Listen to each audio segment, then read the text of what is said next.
Chapter 484. Unlin pointed to the 4 golden crystal pagodas beside the divine lake. I want those 4 pagodas. Name your price. The holy fairy maiden was astonished to hear this. You want the Holy Spirit Towers? Unlin nodded.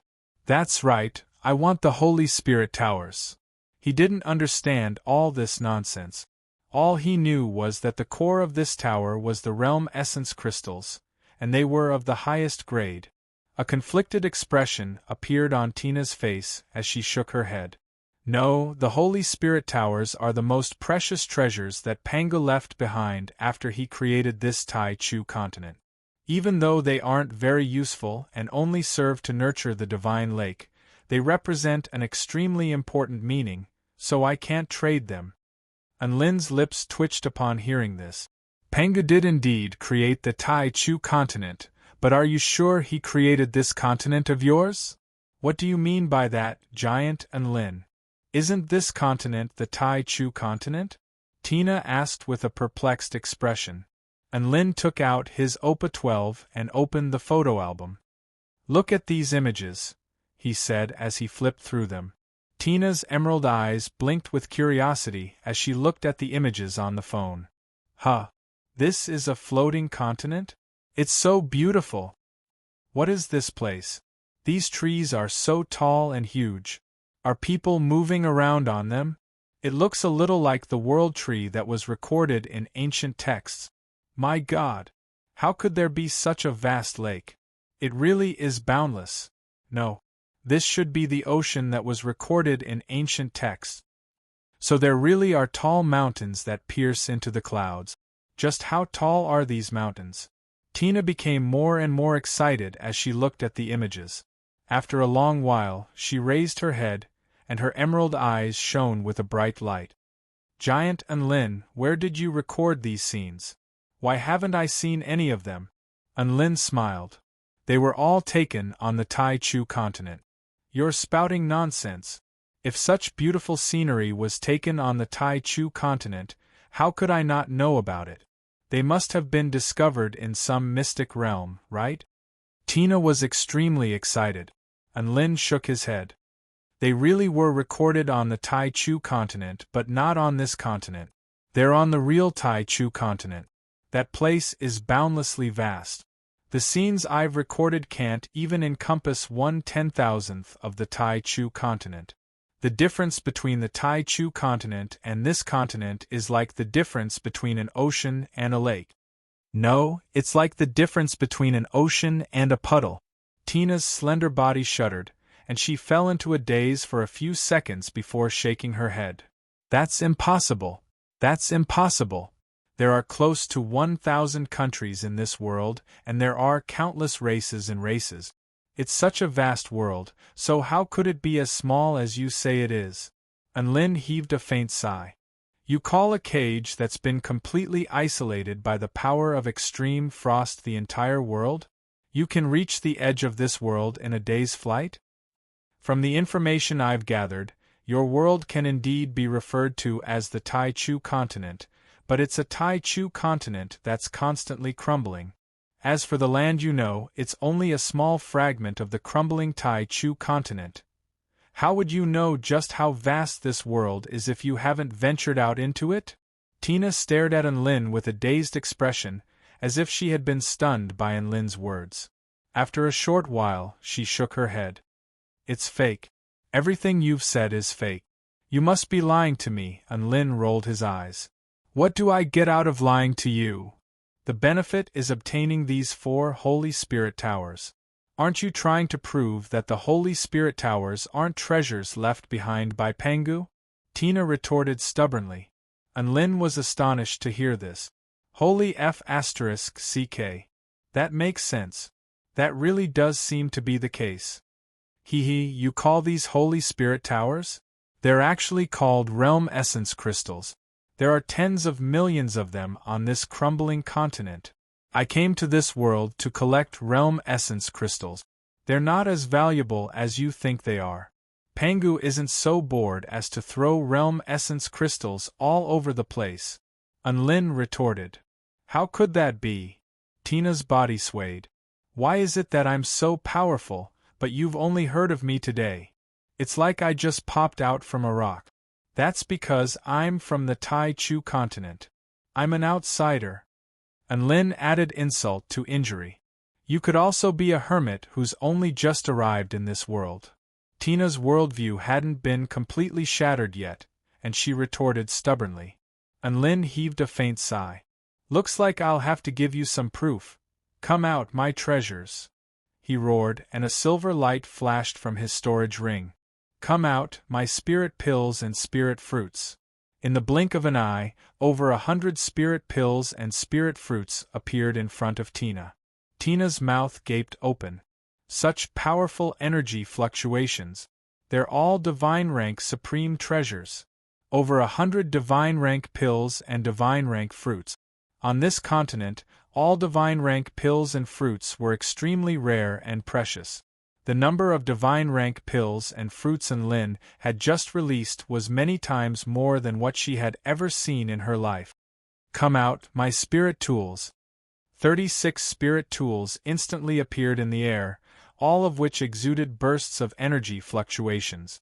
Tina took a deep breath. These weapons, these energy fluctuations are even more powerful than divine tools. They're all holy tools. She looked down at her golden longsword, and an expression of shock appeared on her face. Her golden longsword was a holy tool that had been passed down from generation to generation. It was a top-tier holy tool. However, there were a few weapons here whose energy fluctuations were comparable to her golden longsword, and Lin was very pleased with Tina's reaction, but he wasn't done yet. Come out, my immortal pills, immortal fruits, and immortal tools. There was a 7th grade immortal pill, a 7th grade immortal pill, a yin-yang true energy pill, 3 8th grade immortal fruits, a 3rd grade infernal blood immortal fruit, a 1st grade serene immortal herb, a fire blood divine tree, a dead realm flower, a diamond soul, an ethereal spirit bone, a demonic blood orb, an ice holy lotus, and a ghost crystal armor. There was an elementary rank immortal tool, the heart lotus ice sword, a high rank immortal tool, the realm piercing nail, and the divine flame bead. The vital energy of heaven and earth surged as soon as the treasures appeared. Yin and yang intertwined, evil ghosts wailed, the god of fire ascended, and a world of ice and frost appeared. The holy fairy maiden's mouth gaped open in astonishment as she stared at the treasures before her. The energy fluctuations emanating from each and every one of these treasures far exceeded her knowledge. These were definitely above the holy rank. She had never seen such powerful treasures in this world. However, she was seeing a whole bunch of them here. How could this be? Tina shook her little head from side to side, and her long golden hair fluttered in the wind like waves, reflecting the turmoil in her heart. What are these things? Why do you have all these things? A faint smile appeared on Lin's face. These are the treasures I collected on the real Tai Chu continent. There are many more powerful and valuable treasures on the Tai Chu continent. This is the worst. Tina's body shuddered upon hearing this, and she opened her mouth to speak, but tears began to flow from her eyes before she even had a chance to say anything. Her worldview had finally been shattered by Lin's display of wealth in the face of these dazzling treasures. Wah! Tina choked with sobs. So I've been a frog in a well. Chapter 485. Tina's worldview had completely collapsed, and she sobbed like a weeping beauty. Teardrops slid down her white and tender cheeks, sparkling and translucent like little pearls under the sunlight. And Lin stowed away the dazzling treasures hovering in the air before patting Tina's little head with a comforting expression. All right, don't cry. It's just that the world is a little bigger than you think. What's there to cry about? Tina wiped her tears away. But it's not just a little bigger, it's countless times bigger. And I've been deceived for over 10,000 years. I've been ignorant for over 10,000 years. Wah! I'm crying at my own stupidity, Lin. Lin felt like he shouldn't say anything now. Instead, he should let her vent. When a person discovered that the world they knew was only a pitifully small cage, anyone would feel some negative emotions. especially the proud holy fairy maiden. She had finally reached the pinnacle of this world, only to find out that she was only at the level of a kindergarten. That was quite a heavy blow to her. The ancestral teachings of our elven tribe are to uphold the order of the entire Tai Chu continent. We've carried out this ancestral teaching for generations, and we call ourselves the guardians of the Tai Chu continent. Now it looks like this belief is so laughable. Tina sobbed. It's not really laughable. At the very least, you've ensured that all living beings on this continent can flourish in peace, and you can indeed be called the guardians of the Tai Chu continent. Anlin offered words of consolation. Tina looked up at Anlin before suddenly saying, I agree. I'll trade the 4 Holy Spirit Towers with you. Anlin's eyes lit up upon hearing this. You've finally thought it through? Tina nodded. There's no rule against trading the Holy Spirit Towers anyway. At the end of the day, their only purpose is to materialize the Divine Lake. The Divine Lake isn't very useful anyway, and there are many forbidden areas that can replace it. As long as it can help the central city develop, I don't mind trading it away. That's good. You've seen my treasures. Tell me, what do you need? Anlin said with a smile. I want 5 holy pills that contain rich life force energy, 3 small holy grade weapons, and a tree with red flames and long roots. Is that okay? Tina's voice trailed off toward the end, as if she felt like she was asking for too much. Wasn't that how business negotiations worked? First, raise a relatively high request, then slowly lower the standard, and finally stabilize it at a range that both parties could accept. Anlin stroked his chin. 5 elixirs, 3 spirit weapons, and the fire blood god tree. These conditions were not high, and he could still accept them.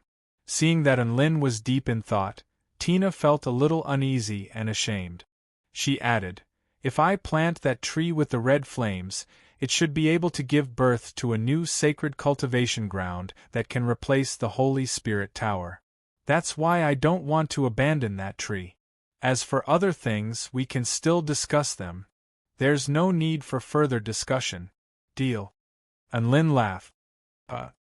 Tina's eyes widened with incredulity as she stared at Anlin. That's it? There's no need to bargain? Seeing as Anlin had saved her life before, she was initially willing to agree to the deal even if she only wanted the divine tree. Who would have thought that Anlin would agree so readily? The deal was sealed. Tina began to evacuate the people within the Holy Spirit Tower and the Divine Lake. Then Anlin uprooted the 4 towers with his bare hand. He swept aside all of the surrounding buildings to reveal their dazzling cores.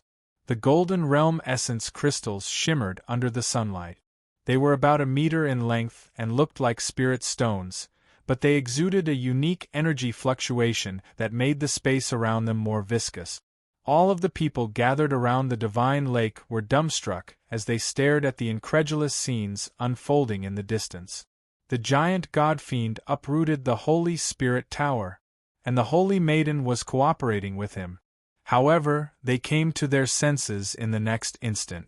The giant god-fiend brought out 5 holy pills, 3 massive holy tools, and a strange-looking crimson tree, which he handed to the Holy Maiden. The Holy Maiden stowed these items away into her spatial tool.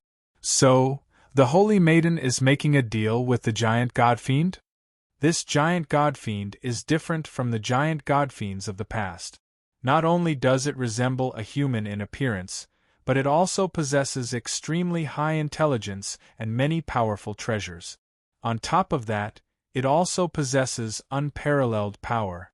Even the Holy Maiden is no match for it, so a peaceful resolution is indeed the best outcome.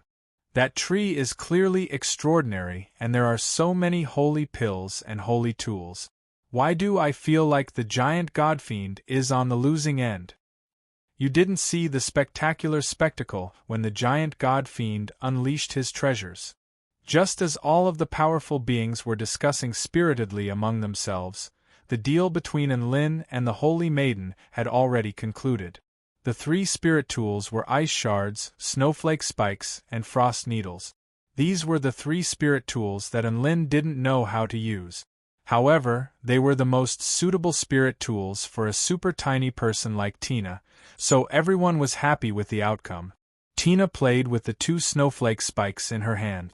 In her hands, the snowflake spikes were like snowflake spears that were even taller than herself. They came in sets of 1 basket and 1 white, and 1 holy tool was equivalent to 2 holy tools. Buy 1, get 1 free. I'll give these snowflake spikes to Mandel and Harris. They are the most powerful guardians of the central city, so they have the right to receive these 2 holy tools, Tina suddenly said. She then surveyed her surroundings before turning pale with fright. Ah, Mandel, Harris, why are you 2 still lying in the pit? Mandel and Harris, who were practically useless, instantly burst into tears. My God! The Saintess has finally noticed us. In order to absorb the power of the realm essence crystals, Enlin needed a quiet and secluded place. Tina led him to a green wood restricted area. The life energy here was extremely rich, and there were guards standing guard outside, so normal people wouldn't disturb them. Enlin meditated on the grass and brought out 4 golden realm essence crystals. The mission given to him by the system was to obtain and absorb 10 golden realm essence crystals within a month. If he succeeded, he would obtain the embryonic body of the war god. He didn't know what this body of the war god was, but he could tell from its name that it was an extremely powerful existence. Enlin released 2 Gundams from his storage ring to stand guard for him. Then, he activated his cultivation method and began to absorb the energy within the realm essence crystals. An indescribable power slowly flowed out from the realm essence crystals and flowed into Enlin's body, fusing into his blood, organs, bones, and meridians. He was a little astonished, and he sighed to himself. Perhaps his constitution really was special. Normal people were completely unable to absorb the energy contained within the realm essence crystals. However, he was able to continuously absorb the energy within the realm essence crystals using his cultivation method. This rate of absorption wasn't very fast, and he could only absorb 1 golden realm essence crystal every hour or so. Tina summoned all of the powerful beings in the central city to deal with the aftermath of the battle. She also went to plant the Fire Blood Divine Tree and distribute the holy pills and holy tools. Enlin finished absorbing the 4 realm essence crystals, and the system indicated that he had completed 4/10 of the mission. There were no changes within his body, and he didn't know what the effects of absorbing the energy within his body were. Enlin took a deep breath before slowly opening his eyes. He then discovered that Tina was sitting on a small rock. Her white dress danced in the wind, and her golden wings fluttered slightly, sending specks of golden light into the air. She rested her chin on her hands, and she swayed her legs as she gazed at Enlin with a pair of glowing eyes. Chapter 486. I didn't think that the energy of the Holy Spirit Tower could be absorbed into one's body. A clear and melodious voice rang out like the chirping of a bird. Enlin looked at the realm essence crystals in front of him with a smile. In my world, these are called realm essence crystals. Not only do we have golden realm essence crystals, but we also have white, green, blue, and red realm essence crystals. If you have any more of these things, you can trade them with me. Tina shook her head with a smile. I don't have any more. From what I know, this is only available in our central city. If that's the case, then it's time for me to leave this place, Enlin said in a low voice. Leave? Are you going to the outside world? Tina looked at Enlin with a slightly shaky voice. Enlin nodded. That's right. I'm going to the outside world. It's a much bigger world there. But the border of the continent is a land of extreme frost. No one has ever been able to cross that place, so there's a very good chance that you'll freeze to death. Tina didn't say that Enlin was dead for sure because Enlin was more powerful than anyone on this continent. You know that this is only a possibility. I'm very confident in my power, and it's not my style to give up exploring just because there's a possibility of danger. Enlin squatted down, and the setting sun cast a layer of light over his body. He looked down at Tina with a smile. The world is so big. If I'm trapped in one place, I'll miss out on many things, so I have to leave this place. Tina raised her head to look at the man before her, and her eyes shimmered like precious gems. Little Na, I'm going to go now. Unlin stood up and bade farewell before summoning his black brick. Wait. Tina's pleasant voice sounded from behind him. Unlin turned around with a perplexed expression. What is it? Is the scenery you showed me on that cube real? Tina raised her voice as she clenched her fist. Unlin chuckled lightly. It's all real. There's no reason for me to lie to you. Then can you bring me along? Tina pursed her lips and stared at Unlin with her beautiful eyes. Unlin was also dumbstruck as he stared blankly at Tina. The world is so big, and I want to see it too. I want to see a different scenery, and I want to see just how wonderful the real world is. Tina had a determined expression on her face, and her eyes were filled with a burning desire. Then your central city. Unlin hesitated. I've seen this city and this continent for 10,000 years. Now I just want to leave. My cousin's aptitude isn't bad. She's already at the peak of the immortal realm. She's qualified to inherit my position, Tina said. Should he wash his hands of the matter and let his cousin take over? Unlin deliberated for a moment before he nodded and said, All right, I promise you. I'll bring you out with me. Thank you. You're such a good person, Giant Unlin. Tina flapped her wings and spread open her arms before pouncing toward Unlin's chest excitedly. Splat! Tina's slender body pressed against Unlin's chest, successfully expressing her embrace. Unlin also wanted to give her a hug, but he was afraid that he might accidentally kill her with his hands. That would be terrible. Wait a moment, I'll go take care of some matters in the central city, Tina said excitedly. Unlin nodded with a smile before waiting on the spot and casually inspecting his immortal tool. At this moment, news of the holy fairy maiden abdicating her position to her cousin swept through the entire central city like a hurricane. All of the city residents were astonished, and none of them understood why something like this had happened. The higher-ups of the central city were also vehemently opposed to this. However, the two holy rank powerful beings in the central city, Mandel and Harris, strongly supported this idea. They said that Tina had more important things to do, and that she couldn't stay here. The holy fairy maiden was also very firm in her stance, and she allowed her cousin, Melody, to inherit her ancestral holy weapon on the very same day. Then, she held a coronation ceremony for her. Under the watchful eyes of tens of thousands of people, and with Tina as her witness, Melody raised her holy sword high into the air, and a white light descended from the sky. At that moment, Melody became the new holy maiden of the holy fairy tribe. Night fell. Tina appeared before Unlin again after shedding all of her power and glory. Her wings glowed with a faint golden light in the night sky, making her appear especially beautiful.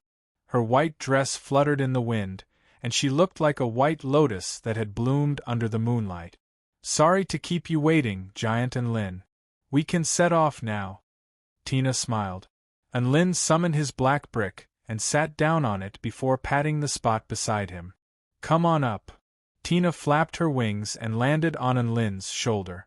She tugged on Unlin's hair with her little hands as she said in a gentle voice, Let's do it here.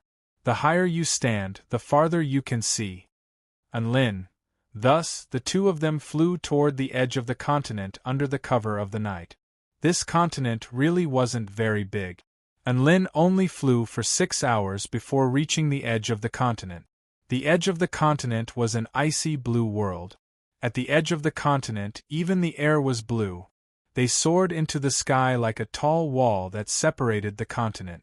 Unlin couldn't see where the edge of the continent ended, nor did he know what the blue gas was. However, he could occasionally see a few creatures that had accidentally entered the continent and been frozen into ice sculptures. Unlin thought about it for a moment before sitting down to meditate. What's wrong? Aren't you going in now? Tina asked. Didn't you say this was a place of extreme cold? Let's wait until noon, when the sun is at its strongest. It'll be warmer that way, Unlin explained. Tina. That did sound reasonable. The two of them began a long period of waiting. During this time, Unlin brought out his frying pan and 100 steamers of stuffed buns to steam before stowing them away into his storage ring. Tina was completely perplexed by this process. She didn't know what Unlin was doing. However, she found the aroma wafting from the steamers to be quite alluring. After what seemed like an eternity, Unlin's eyes suddenly lit up. He pulled out his vermilion bird mirror and asked, "Mirror, mirror, can you please tell me if there's a good way to pass through this place of extreme cold?" "I'm a hen," the vermilion bird mirror's reply was very concise. Slap. Unlin smashed the mirror onto the ground with rage. "Didn't you say you were knowledgeable? Why don't you know anything whenever I ask you a question? What use do I have for you?" "No, I've successfully answered one of your questions, and that is, you're not the most handsome." The vermilion bird mirror's immature yet enraged voice sounded. "Unlin, wow, what is this? It looks so interesting." Tina flew over to the mirror on the ground with an intrigued expression and touched its smooth surface. "Little girl, I can see that your glabella has turned from red to black. This is a sign of great peril. I advise you to stay away from that man as much as possible. Only then will you be safe," the vermilion bird mirror said in a serious voice. Unlin's lips twitched. "Didn't you say you don't know how to read fortunes?" "I don't know how to read your fortune," the vermilion bird mirror replied honestly. Unlin felt like he was being targeted by the mirror, and he really wanted to smash the mirror. No, wait. He had already smashed the mirror once, but it didn't shatter. The material of the mirror was better than he had imagined. Should he smash it again? Slap. Unlin immediately smashed the vermilion bird mirror again. A line of text appeared on the surface of the vermilion bird mirror. "Life is full of ups and downs, don't bully the mirror just because it's poor." Slap, slap, slap. Unlin smashed the mirror repeatedly with a cold smile on his face. "You need a King lesson." The sun slowly climbed up the mountain. There were a total of 2 suns. One was golden, while the other was red.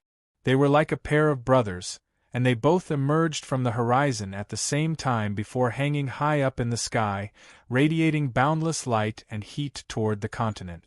Unlin felt like this didn't make any sense at all. How were these 2 suns able to maintain such a stable orbit? Soon it was noon. The blue gas at the edge of the continent really did seem to have faded significantly. He didn't know whether it was because the sun had obscured its presence or if it really had faded significantly. Unlin stood up and stretched lazily. "Let's go." Chapter 487. Unlin stood up and began to make his way toward the glacial realm that separated the entire continent from the rest of the continent. Tina stood on Unlin's shoulder and unleashed a defensive spell technique. A white barrier of light enshrouded both her and Unlin's bodies like flowing water. Unlin was slightly taken aback. "What are you doing?" "I'm keeping this frosty power at bay." "Why?" Tina was perplexed. "Don't expend your energy too early. We don't know how far we'll have to travel to get through this glacial realm. We'll expend our energy to unleash a defensive barrier when our bodies are unable to withstand the frost," Unlin replied. "Oh." Tina obediently withdrew her defensive spell technique. As expected of a giant who had lived for over 20,000 years, she was indeed very experienced. Unlin extended his finger through the boundary between the 2 continents, and an extremely frosty sensation erupted from his fingertip. The blue gas seemed to have sensed something as it pounced toward Unlin's finger. Unlin didn't evade and allowed the blue gas to converge on his finger. Immediately afterward, the terrifying frosty sensation threatened to freeze his entire finger, and the air itself began to crackle.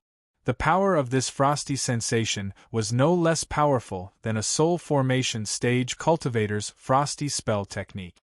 Lin harumphed coldly as divine flames of the great sun burst forth from his fingertip. The blue gas was instantly incinerated into nothingness by the scorching divine flames. He nodded.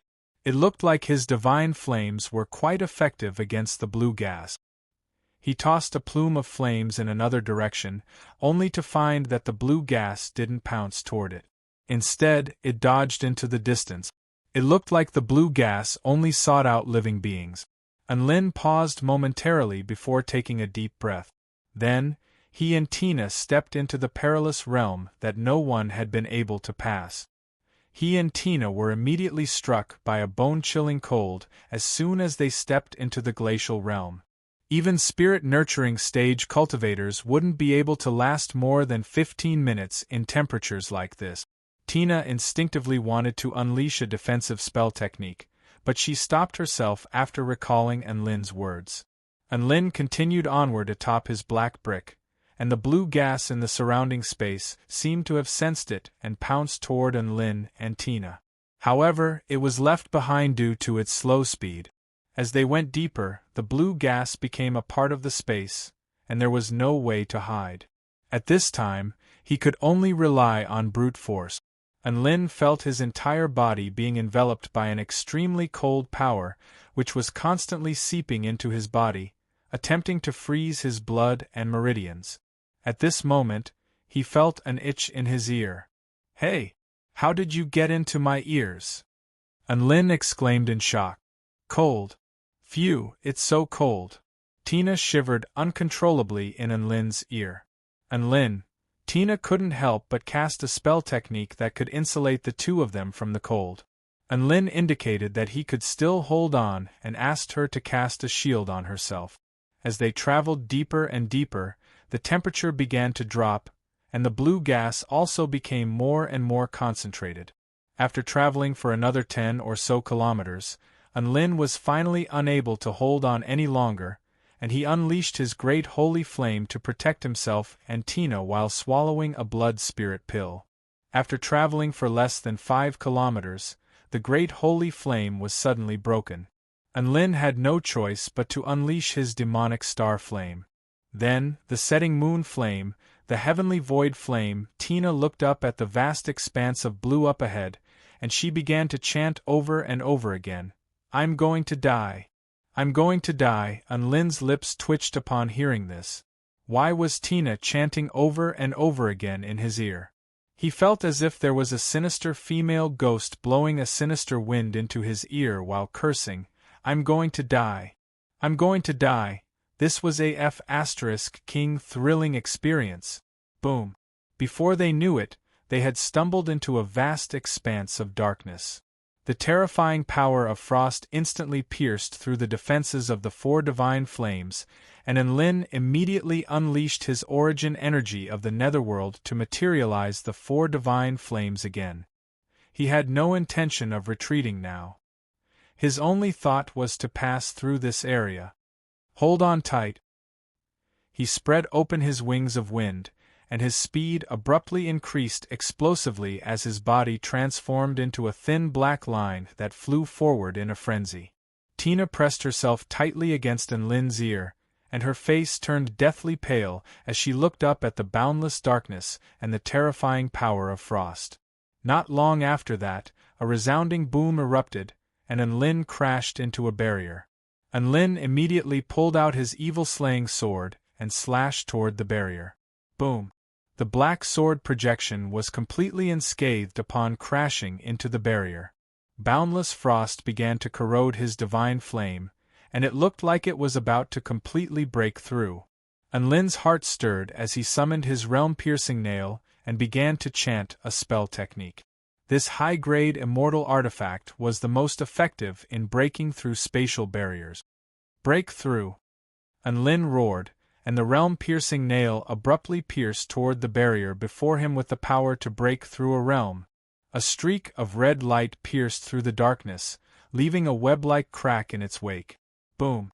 As if the light of day had returned, a blue light shone from the crack.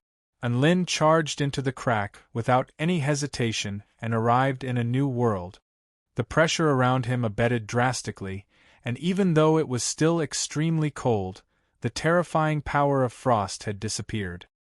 His origin energy of the netherworld dissipated, and he half knelt to the ground in exhaustion. He turned around to look behind him to find that the hole in the barrier had already slowly returned to its original state. Tina also stared blankly at the scene behind her. Her delicate body swayed slightly as if something had really been proven. Her eyes turned red and tears once again flowed down her cheeks. Before her was a gargantuan black barrier with no end in sight. The black barrier was slightly curved, as if it was encompassing something extremely gargantuan. She knew that what was being encompassed was the continent that she had always thought was the entire world. Tina turned her gaze forward to a vast expanse of mountains that stretched as far as the eye could see. Connected to the mountains was a sky of blue and purple. So this world really is vast. Tears streamed down Tina's face as she stared blankly at the scenery in the distance. Stop sighing. Help me up and use a spell technique to warm me up. Unlin's teeth chattered as he spoke. The after effects of using the origin energy of the netherworld made him temporarily unable to circulate his vital energy, and his cold resistance plummeted. Tina came to her senses and stared at Unlin with astonishment on her face. She clearly didn't think that giant Unlin would be so fragile. She immediately cast a warm barrier toward Unlin before materializing a giant hand of air to grab Unlin and fly toward the mountain ranges in the distance. After flying out of the world of ice and snow, Tina was greeted by the sight of a barren mountain range devoid of any signs of life. The outside world doesn't look all that beautiful. She pursed her lips. Unlin rolled his eyes. The world is so big, there must be beautiful scenery and ugly scenery. Huh? There seems to be something over there. Let's go take a look. Tina grabbed onto Unlin and flew toward a certain place in the distance with an excited expression. Chapter 488. Don't get so excited, little Na. Don't run around. I'm still in a weakened state. Can I develop more slowly for now? Unlin was grabbed by a vital energy hand, and he felt extremely uncomfortable, as if he were a little chick being grabbed by an eagle. Don't worry, his aura isn't very powerful. He's only at the heaven rank at most. Tina's eyes lit up as if she had discovered something new. Unlin rolled his eyes. What F** King heaven rank? Don't bring your old theories here. He narrowed his eyes as he looked at the moving figures in the distance. They were simply too far away for him to see clearly. However, he could vaguely make out that they looked like human figures. So many giant godfiends. Tina let loose a cry of surprise. Unlin also saw that they were a group of humans with black fur on their bodies. They weren't gorillas, they were humans. All of the humans wore blank expressions as they bared their white teeth. They seemed to have also spotted Unlin, and they immediately opened their mouths before charging toward Unlin and Tina. There were only about 100 of them, and their auras were only at the 7th or 8th stage Tao body. Can I kill them? Tina asked. Unlin shook his head. Forget it, they pose no threat to us. Let's conserve our energy and continue onward. He had only used the origin energy of the netherworld for a short period of time, so the after effects didn't last very long. He would recover after a while. Tina led Unlin deeper into the mountains in the distance, trying to find a place to rest. However, as they ventured deeper, they discovered that it was becoming more and more dangerous. The earth would release all types of poisonous creatures, such as giant spiders, scorpions, and pythons, crawling all over the ground. All of them had one thing in common, and that was that they all had black fur on their bodies. Under the illumination of the sun, these black hairs were like black ink that sucked in light extremely deep. These poisonous creatures were all extremely dangerous, and they would spray venom toward Tina and Unlin in the sky. Tina had expended a lot of her energy to pass through the glacial realm, and she was feeling quite frustrated now that she had to divert some of her attention to avoid these attacks. Then, flaming vultures, bloodthirsty bats, demonic falcons, all sorts of terrifying creatures pounced toward Tina. Ugh! Why are all the creatures in this world so scary? Why are they all so big, so powerful, so disgusting, so unfriendly? Tina looked at these sinister creatures in this barren, poisonous world, and began to complain incessantly with an aggrieved and frustrated expression. Are the images on your cube all lies? What about the beautiful scenery? Where are the cute little animals? She looked at Anlin with a resentful expression, as if she had been sold. Anlin's lips twitched as he explained, "The images on my phone are images of the Tai Chu continent, not images of this crumbling continent. To be honest, I have no idea what this continent is like." Tina pursed her lips and harumphed lightly as her eyes darted around this world. It seemed that even in such an ugly world, there were still things that attracted her attention. Wow! What a huge mountain! Tina let loose a cry of surprise as she changed directions and flew toward a yellow mountain. Anlin looked at the mountain to find that it was only about 1,000 feet tall. It was a little steep at most. How could a mountain like this be considered tall? Sigh, it's so pitiful to be so ignorant, always making a fuss over nothing. Tina flew toward the mountain with Anlin in tow. There was no poisonous gas emanating from the mountain, and there were no disgusting creatures either, so they decided to set this place up as a place to rest. Right at this moment, a pair of red eyes appeared on the top half of the mountain.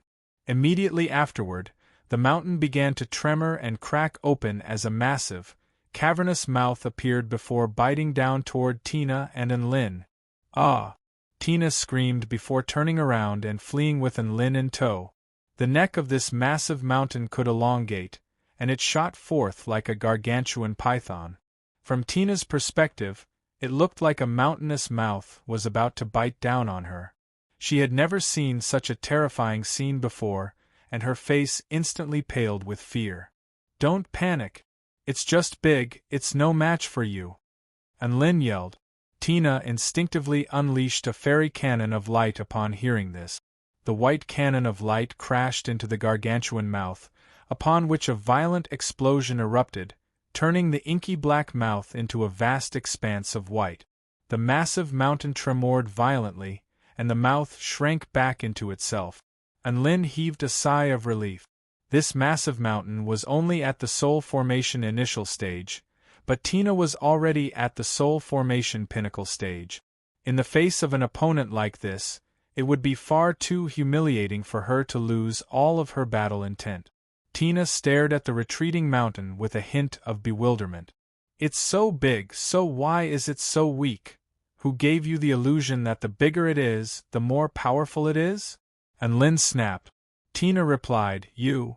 Anlin. Just as the two of them were about to leave, the sky suddenly began to tremor. Immediately afterward, a series of inky black rifts appeared in the sky, extending as far as the eye could see. At the very least, from Anlin's perspective, this was the case in a radius of close to 5 kilometers. These rifts were like a gargantuan black net that enshrouded the entire sky. Immediately afterward, the rifts split open, and an inky black liquid flowed out from within. This liquid was extremely dense and dark, and it fell toward the ground like inky black blades. What's this?" Tina stretched out her hand curiously, wanting to examine the black liquid. Anlin was shocked to see this. "Danger! Get away from this liquid!" In Tina's heart, Anlin had already become an extremely knowledgeable senior.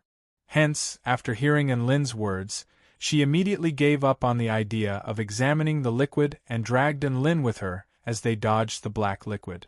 The massive mountain seemed to have encountered something extremely terrifying. The mountain seemed to have become even shorter, and a golden barrier of light appeared above the mountain like an umbrella. The black liquid fell to the ground and penetrated the ground without any impediment, leaving a series of terrifying rifts in its wake. Some of the creatures on the ground were unable to evade in time, and their bodies were sliced apart by the black liquid as they wailed in anguish. What is this liquid?" Tina's face turned pale with fright. There were no energy fluctuations emanating from the liquid, but it was imbued with extremely terrifying power. If it weren't for the fact that Enlin had stopped her in time, her little hand would have most likely been severed already. This is the power of chaos that has dissipated into this world. This crumbling world is no longer able to maintain its stability. Enlin heaved a forlorn sigh.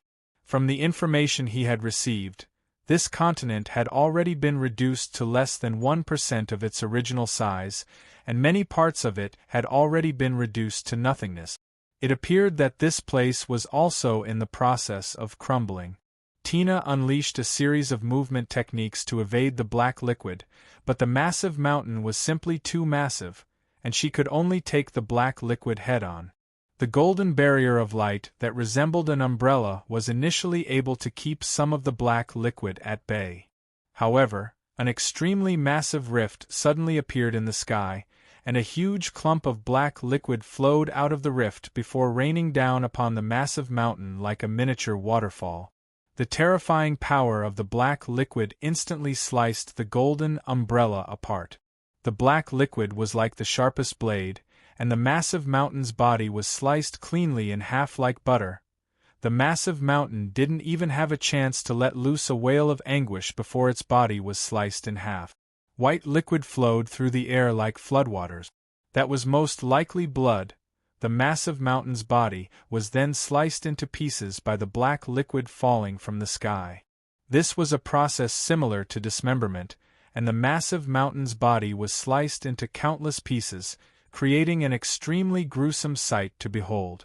Tina's slender body was trembling slightly. In her eyes, the black liquid was emanating an extremely terrifying aura of death that enshrouded her entire body. Thankfully, this calamity didn't last for too long. A burst of self-repairing mighty power of heaven and earth appeared, and the black rift in the sky slowly closed up. Everything returned to normal. That's right, the entire earth seemed to have been cleansed, and everything was deathly silent. All of the ravines and bottomless rifts on the ground began to slowly mend together before returning to their original state, as if they were scars that had been healed.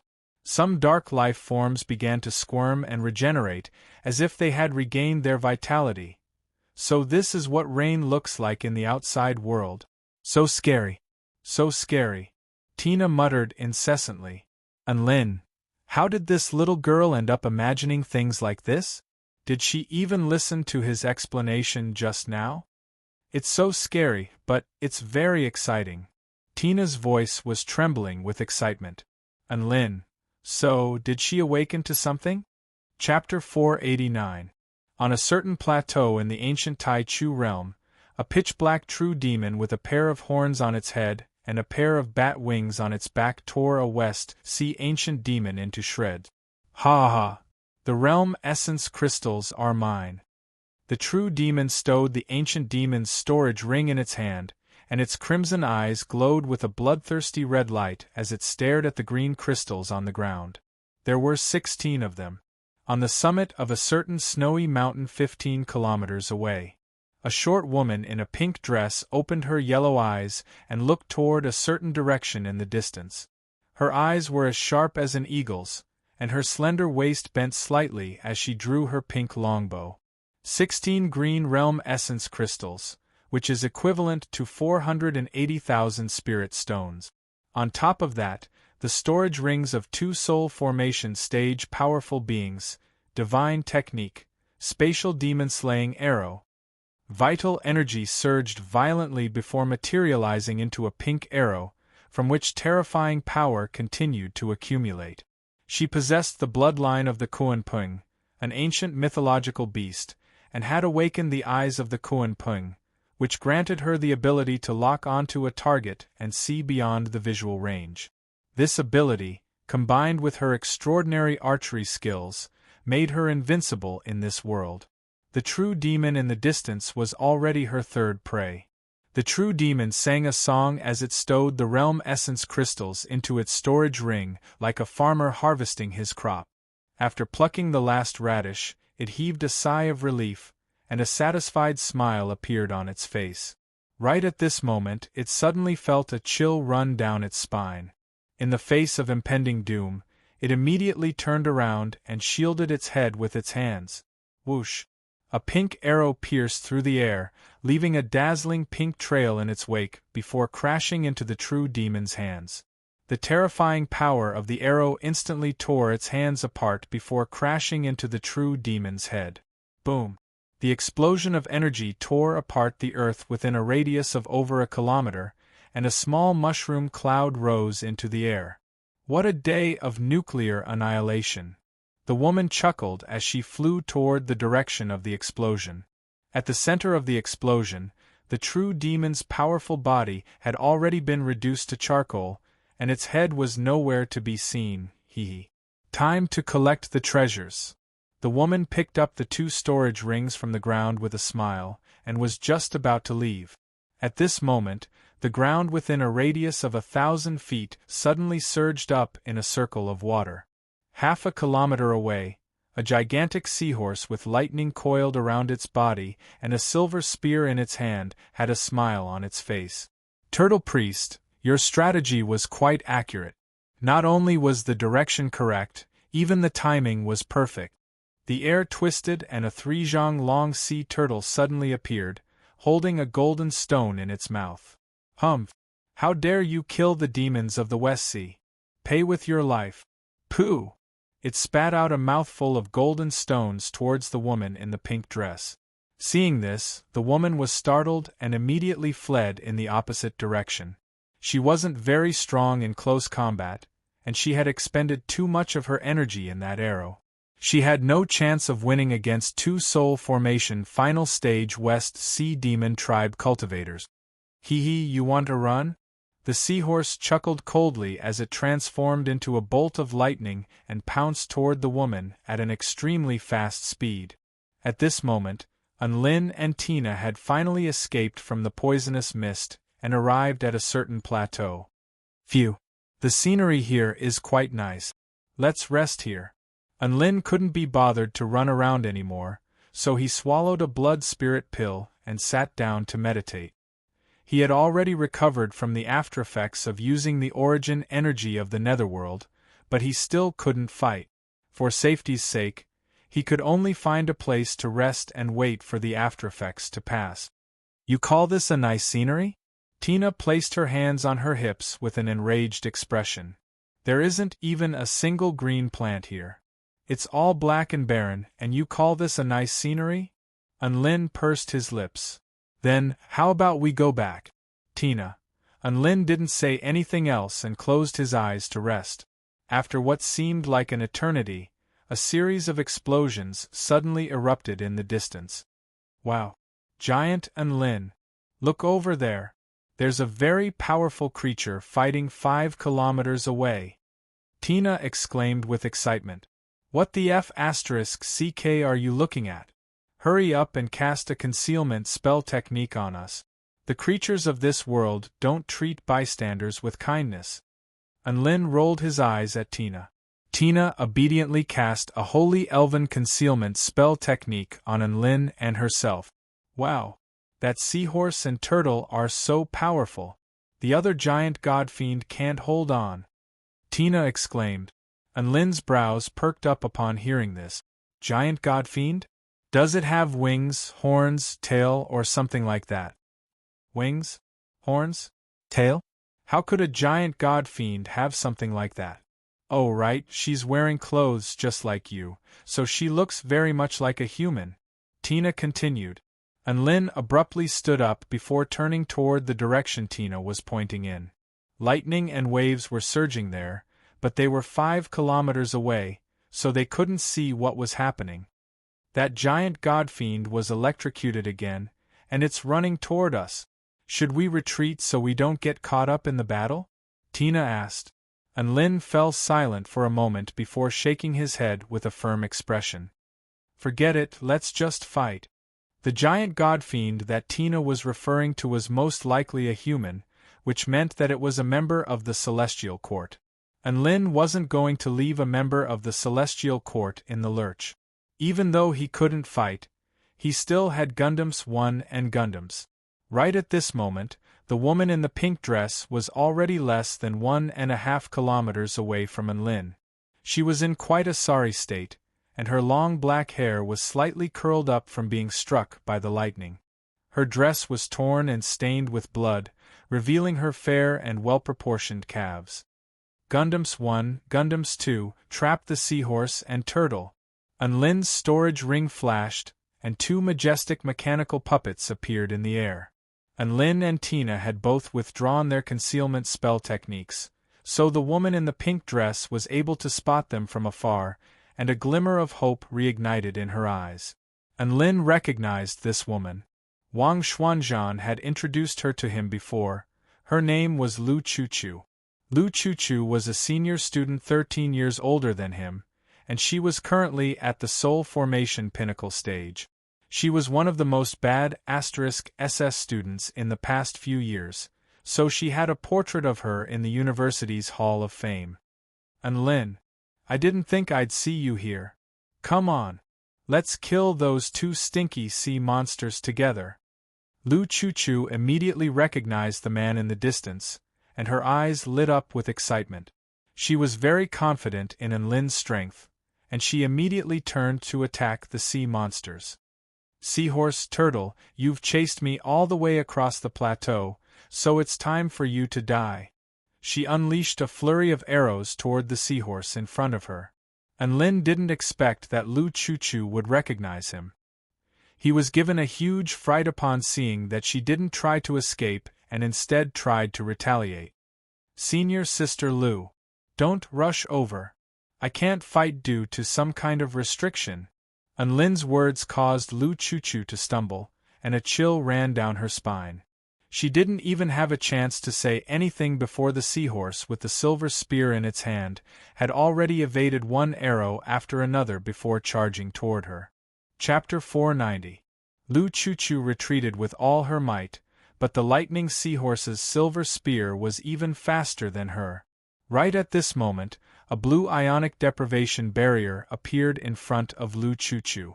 The 2 Gundams had sprung into action. Boom! The spear collided with the ionic deprivation barrier, and a resounding boom erupted. Energy exploded, but the spear's terrifying power still managed to tear the light barrier apart.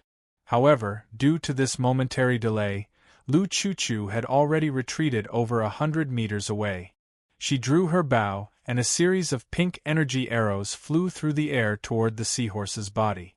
These energy arrows were extremely fast, and the seahorse didn't even have time to withdraw its spear to evade them. A gigantic water barrier rose up from the ground, blocking the seahorse's path. Boom, boom, boom. The flying arrows crashed into the water barrier, creating a series of splashes. The water barrier was like a sturdy metal plate, and it was able to keep the energy arrows at bay. An elderly but calm voice sounded. Oh?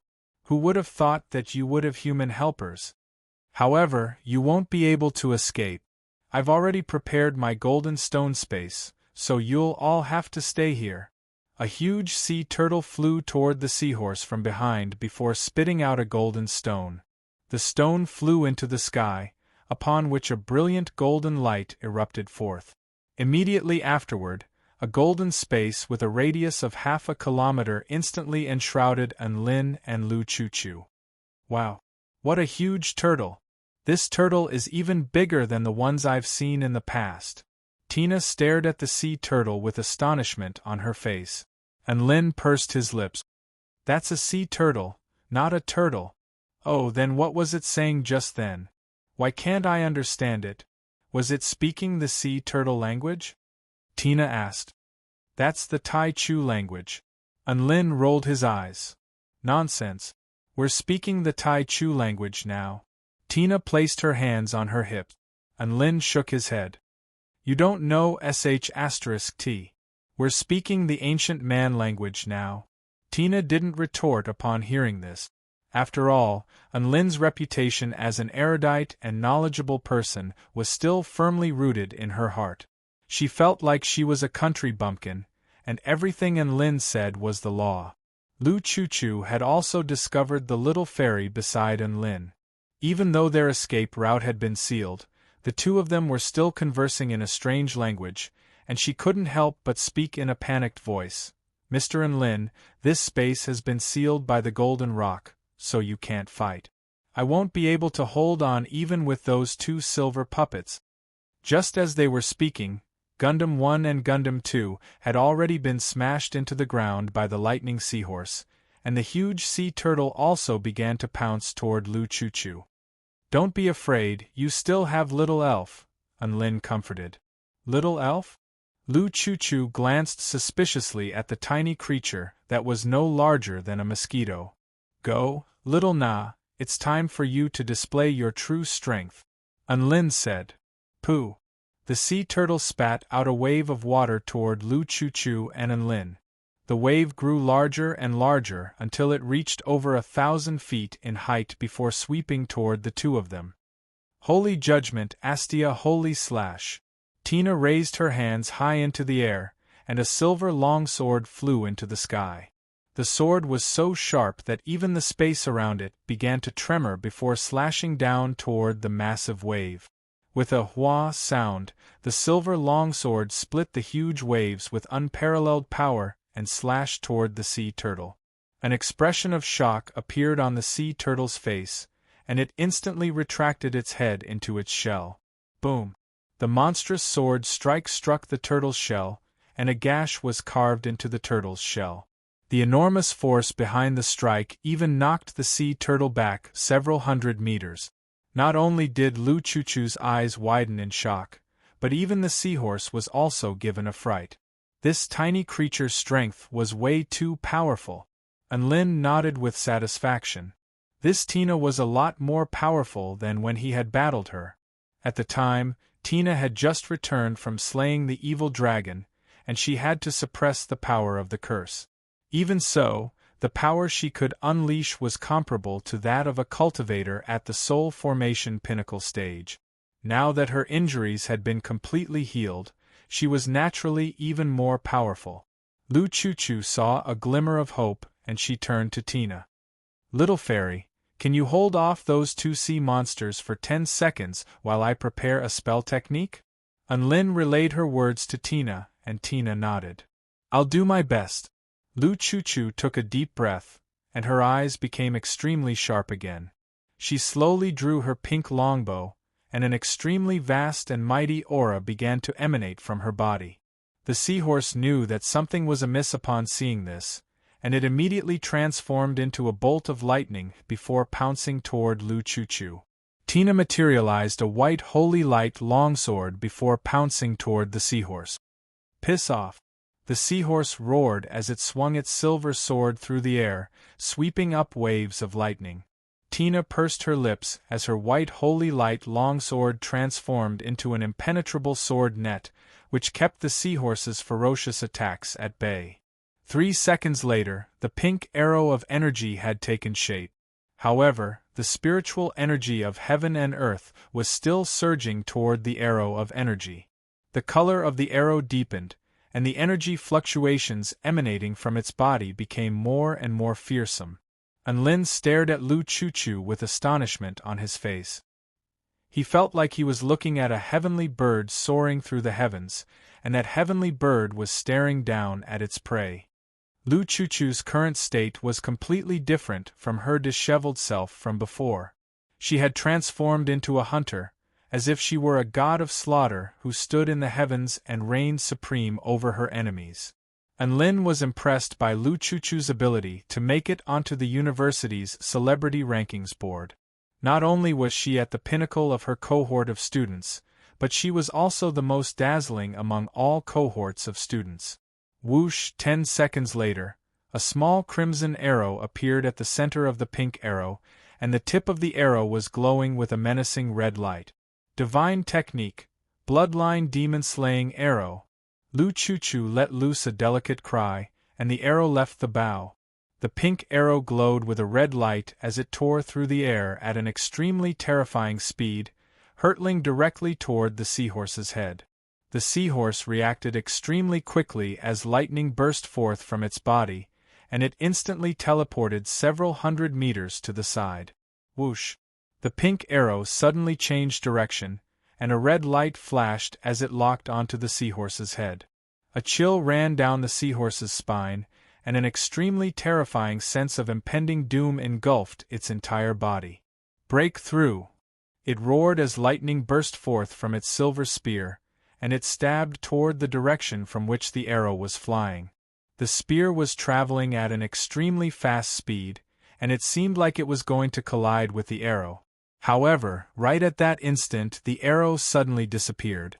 An illusion technique? The seahorse blinked in confusion. Bam! In the next instant its head exploded into a cloud of blood mist, and its consciousness was pulverized by the terrifying power of the explosion. Immediately afterward, a series of red-veined patterns appeared on the seahorse's body, and they spread over its entire body like blood vessels. Bam! The seahorse's body also exploded, and it couldn't be any more dead. Unlin's eyes widened in shock. What kind of F***king archery technique was this? Could it be spatial skipping? Speaking of which, she was able to perform spatial skipping even before reaching the return to void stage?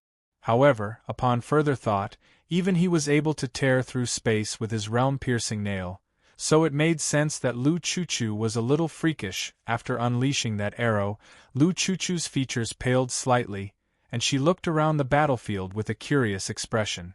"Huh? Where's that sea turtle?" Unlin faltered slightly upon hearing this. That's right, where's the sea turtle? Not only had the sea turtle disappeared, but even the golden spatial barrier had also disappeared. Lu Chuchu looked around before pursing her lip. "I thought there would be a tough battle, but the sea turtle ran away so quickly." Unlin didn't say anything, but his heart ached for the seahorse. Several dozen kilometers away, a sea turtle was holding a golden rock in its mouth as it quickly swam into the distance. Two puppets, a powerful fairy, and a super-powerful archer. If we were to fight, our chances of winning are less than 50%. If we lose, both the seahorse and I will die. If we run away at the same time, the seahorse has a 30% chance of dying, and I have a 20% chance of dying. However, if I run away on my own, my chances of survival are 100%. This is a choice that can be made without any hesitation. Learn more divination techniques to seek fortune and avoid calamity. Only then can you live a long life. Don't worry, brother seahorse, I'll definitely find an opportunity to avenge you in the future. The sea turtle's voice reverberated through the air as its massive body slowly disappeared into the clouds and mist. Chapter 491. Lu Chuchu picked up the seahorse's storage ring and tossed it to Enlin. "This is for you. You saved me during this battle, so you should keep this." Enlin accepted the storage ring and immediately refined it to see if there was anything good inside. Tina picked up the seahorse's silver spear. This was a high-rank spirit tool, so it was quite an excellent weapon. She was quite tempted, but she still obediently placed it beside Enlin. Enlin looked into the storage ring and was a little disappointed to find that there were no golden realm essence crystals. However, there were 6 white realm essence crystals, which were of the lowest grade. He pulled out the realm essence crystals and tried to activate his cultivation method to absorb the energy within them, but to his surprise, there was no reaction. "So I can only absorb the energy of golden realm essence crystals." Enlin shook his head before continuing to peer into the storage ring. There were 36 vital stones, 3 spirit tools, 5 spirit pills, and a bunch of random materials in the storage ring. Perhaps it was because he was too rich, but anyone's storage ring made him feel like that person was a pauper, and there was not the slightest ripple in his heart. "What's wrong? There's nothing good in there?" Lu Chuchu couldn't help but ask upon seeing the lack of joy on Enlin's face. "No, there aren't even immortal pills or immortal tools. I'm too poor." Enlin heaved a forlorn sigh. Lu Chuchu. Perhaps it was because they had different views on wealth, but Lu Chuchu really didn't want to say anything. Enlin placed all of these items into his storage ring before pulling out a longsword that exuded a frosty aura. The frosty aura emanating from the sword made the entire space feel as if it had been plunged into winter. Tina, you did well. You can have this elementary rank immortal tool, the Heart Lotus Ice Sword. This immortal tool can change its size at will, so it's quite suitable for you. Also, if you need any other weapons, feel free to tell me. Unlin handed the longsword to Tina. Tina stared at the longsword in her hand with a slightly dazed expression. Giant Unlin, is this really for me? She could sense that this weapon was of a higher grade than a holy tool. Of course, it's just an inanimate object in my storage ring, so I might as well give it to you to enhance your combat prowess. The previous battle was too urgent, so I didn't have time to give it to you. Take it now. Unlin smiled. Tina refined the immortal artifact, and as expected, it began to shrink according to Tina's will. The sword hilt also had an azure lotus flower in full bloom, looking exceptionally beautiful. Tina loved it so much that she couldn't bear to part with it. She rushed over to Unlin and gave him a big hug. Splat! Although Unlin didn't feel anything, he still smiled dotingly. In fact, when Tina had accepted his suggestion and risked her life to battle the seahorse turtle, he had already treated her as one of his own. Lu Chuchu's lips twitched at the sight of Unlin casually tossing out an immortal tool. Fellow Taoist Unlin, what do you plan to do next? She pondered for a moment before asking. Find the huge starry mountain and the realm essence crystals, Unlin replied without any hesitation. A faint smile appeared on Lu Chuchu's face. How about I come with you guys? Unlin nodded in agreement. As expected, you think I'm a very safe man? Lu Chuchu's features convulsed slightly, but she forced herself to continue. I've discovered my shortcomings through this battle. Even though I'm very adept at sniping enemies, my life is in danger if I allow them to get close to me. No living being in the ancient Tai Chu realm is a weakling, so I've chosen to team up with you. I'll be responsible for sniping, and you'll be responsible for melee combat and protection. This combination will definitely yield very good results. Unlin nodded. Got it. You'll be the ADC, and I'll be the tank. Lu Chuchu. Then we'll split the storage rings we obtain among you, me, and the little one. We'll also split the wild realm essence crystals equally among us. What do you think? Unlin's eyes lit up upon hearing this.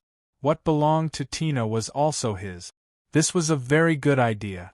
Killing others and stealing their treasures is one of the most delightful activities of cultivation.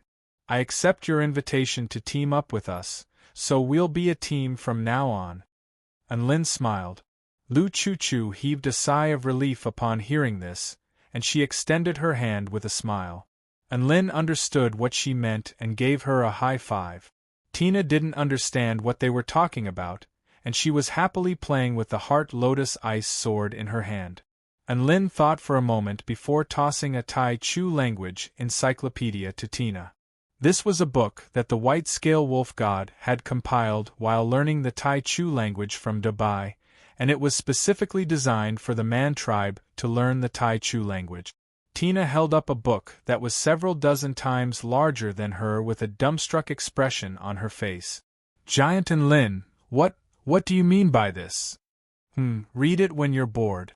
In the future, all the people you encounter will be speaking the Tai Chu language. If you don't want to become a retard, then study this book, Unlin explained in a benevolent voice. Tina. In the face of Giant Unlin's tyranny, Tina could only carefully flip open the book. There were both familiar and unfamiliar words on the book, as well as notes on pronunciation and explanations of the meaning.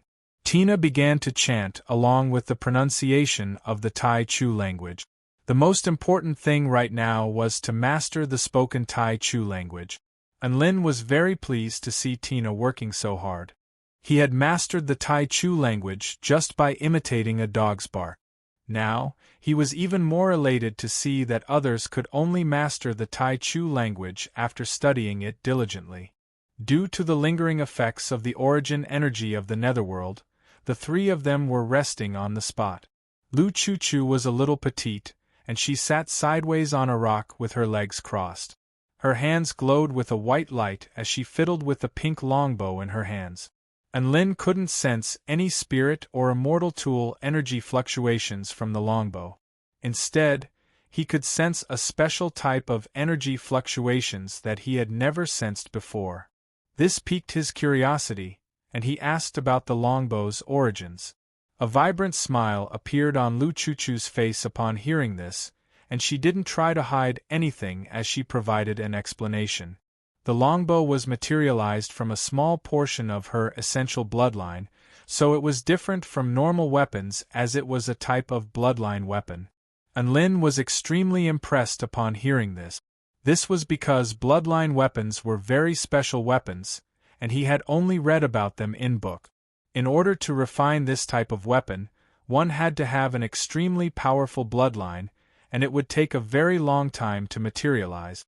Its advantage was that it could fuse the power of the bloodline into the weapon to maximize its power.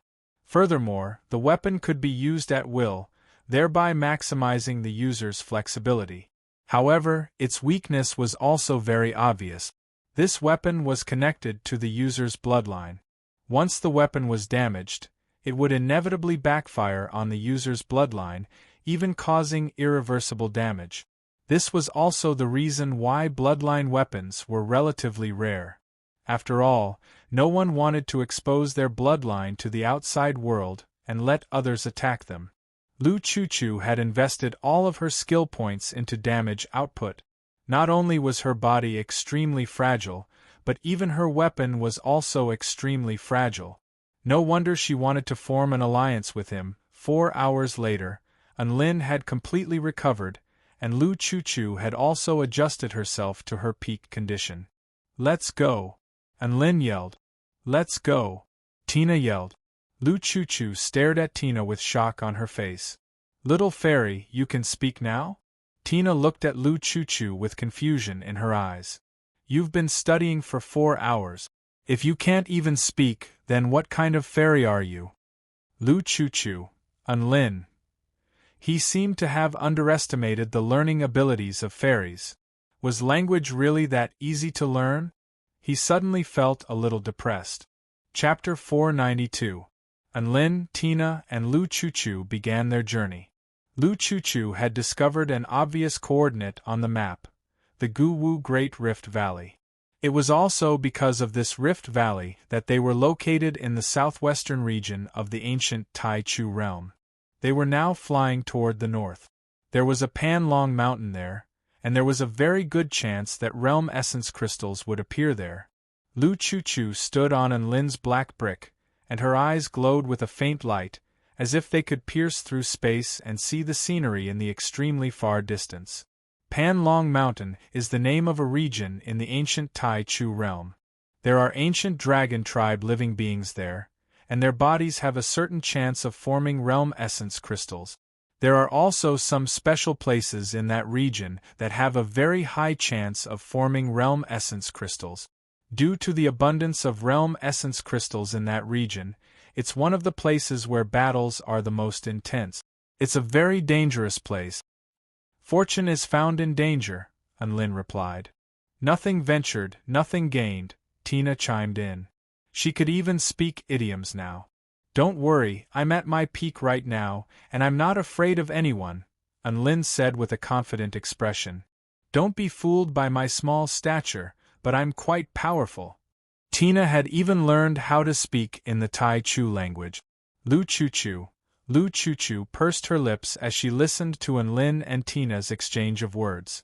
She had heard many rumors about Lin, and she couldn't help but feel that he was a little different from what she had imagined.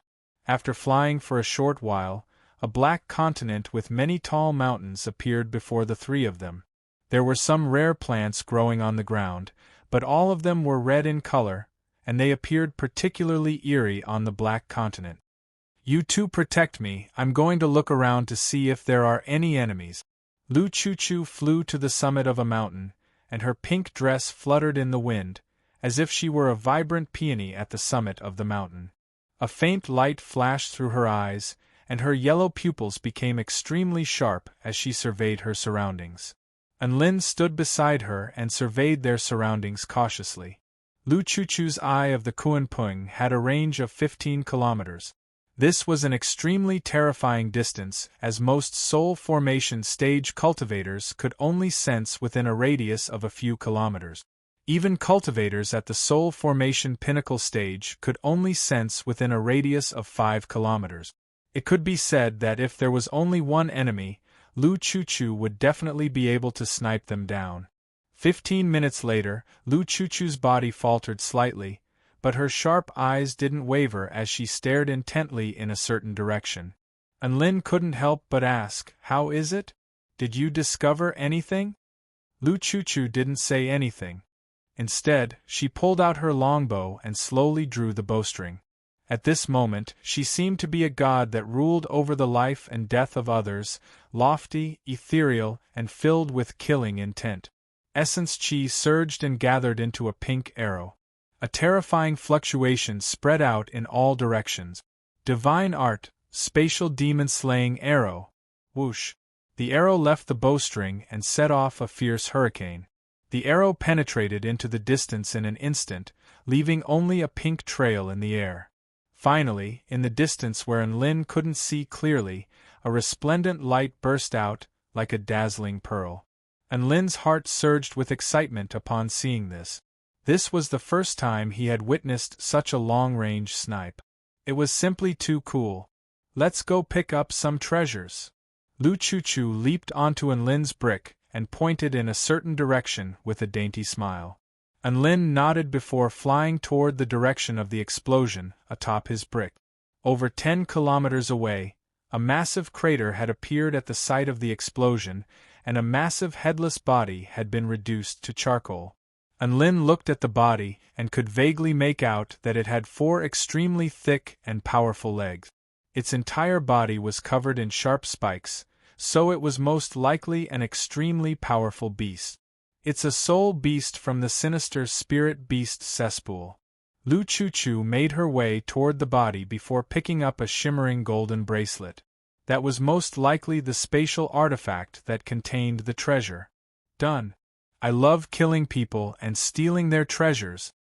It's much more exciting than searching for realm essence crystals, Lu Chuchu replied.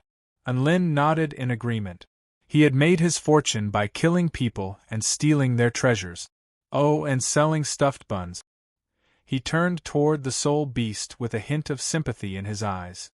Sigh, a soul beast of the soul formation stage died just like that. What a tragedy. That's just how this world is. Strength is everything. There are enemies everywhere here, so if you don't want to be killed, you have to strike first.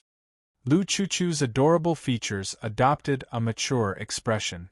And Lin nodded. He wasn't an inflexible person.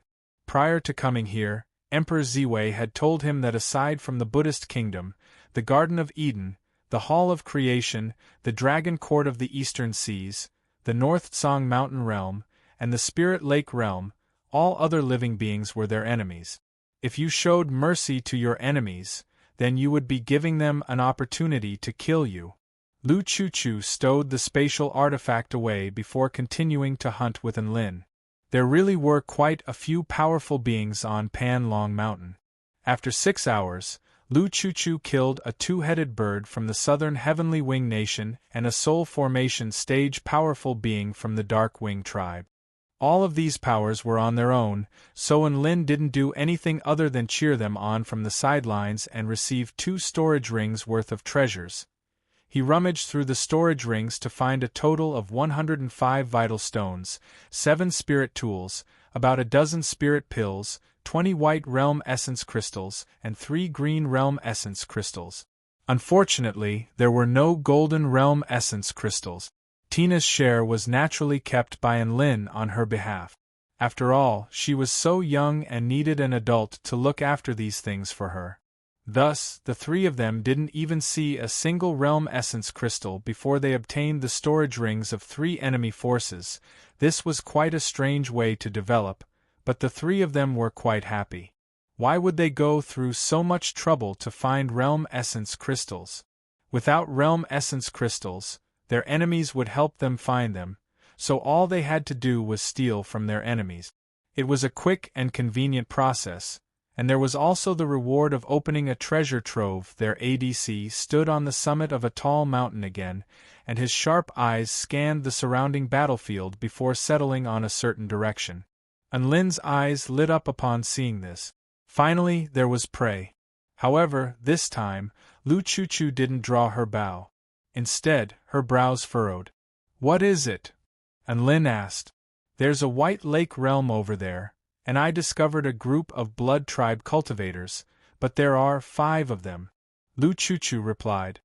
"Can't you shoot them at the same time?" Anlin asked. Lu Chuchu rolled her eyes. "If you can shoot them at the same time, why would I need you?" Under normal circumstances, the divine technique, Double Dragon Arrow, has a certain probability of killing 2 soul formation final stage powerful beings at the same time. However, the blood tribe cultivators have extremely powerful life force, so I have to use the divine soul arrow if I want to kill them. It's extremely taxing, and killing one is already my limit, Lu Chuchu explained. Anlin's brows furrowed slightly. There were 5 enemies. Lu Chuchu had been rendered useless after just 1 attack.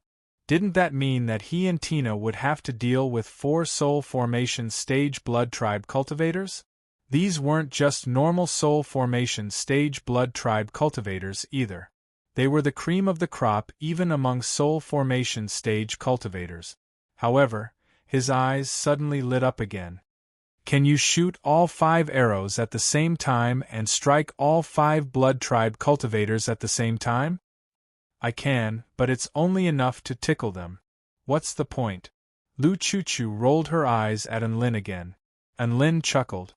"Have you heard of the Poison Lord?" Chapter 493. Poison Lord. Lu Chuchu faltered slightly as she stared at Anlin. "You!" A smug smile appeared on Anlin's face. "That's right, I, Poison Lord, am invincible," he continued. "Dip your arrows in my blood and shoot them at the same time. As long as those 5 arrows can wound the blood tribe cultivators, they'll be poisoned to death." Lu Chuchu was a little skeptical. "It's that powerful?" "I guarantee it." Anlin thumped his chest confidently.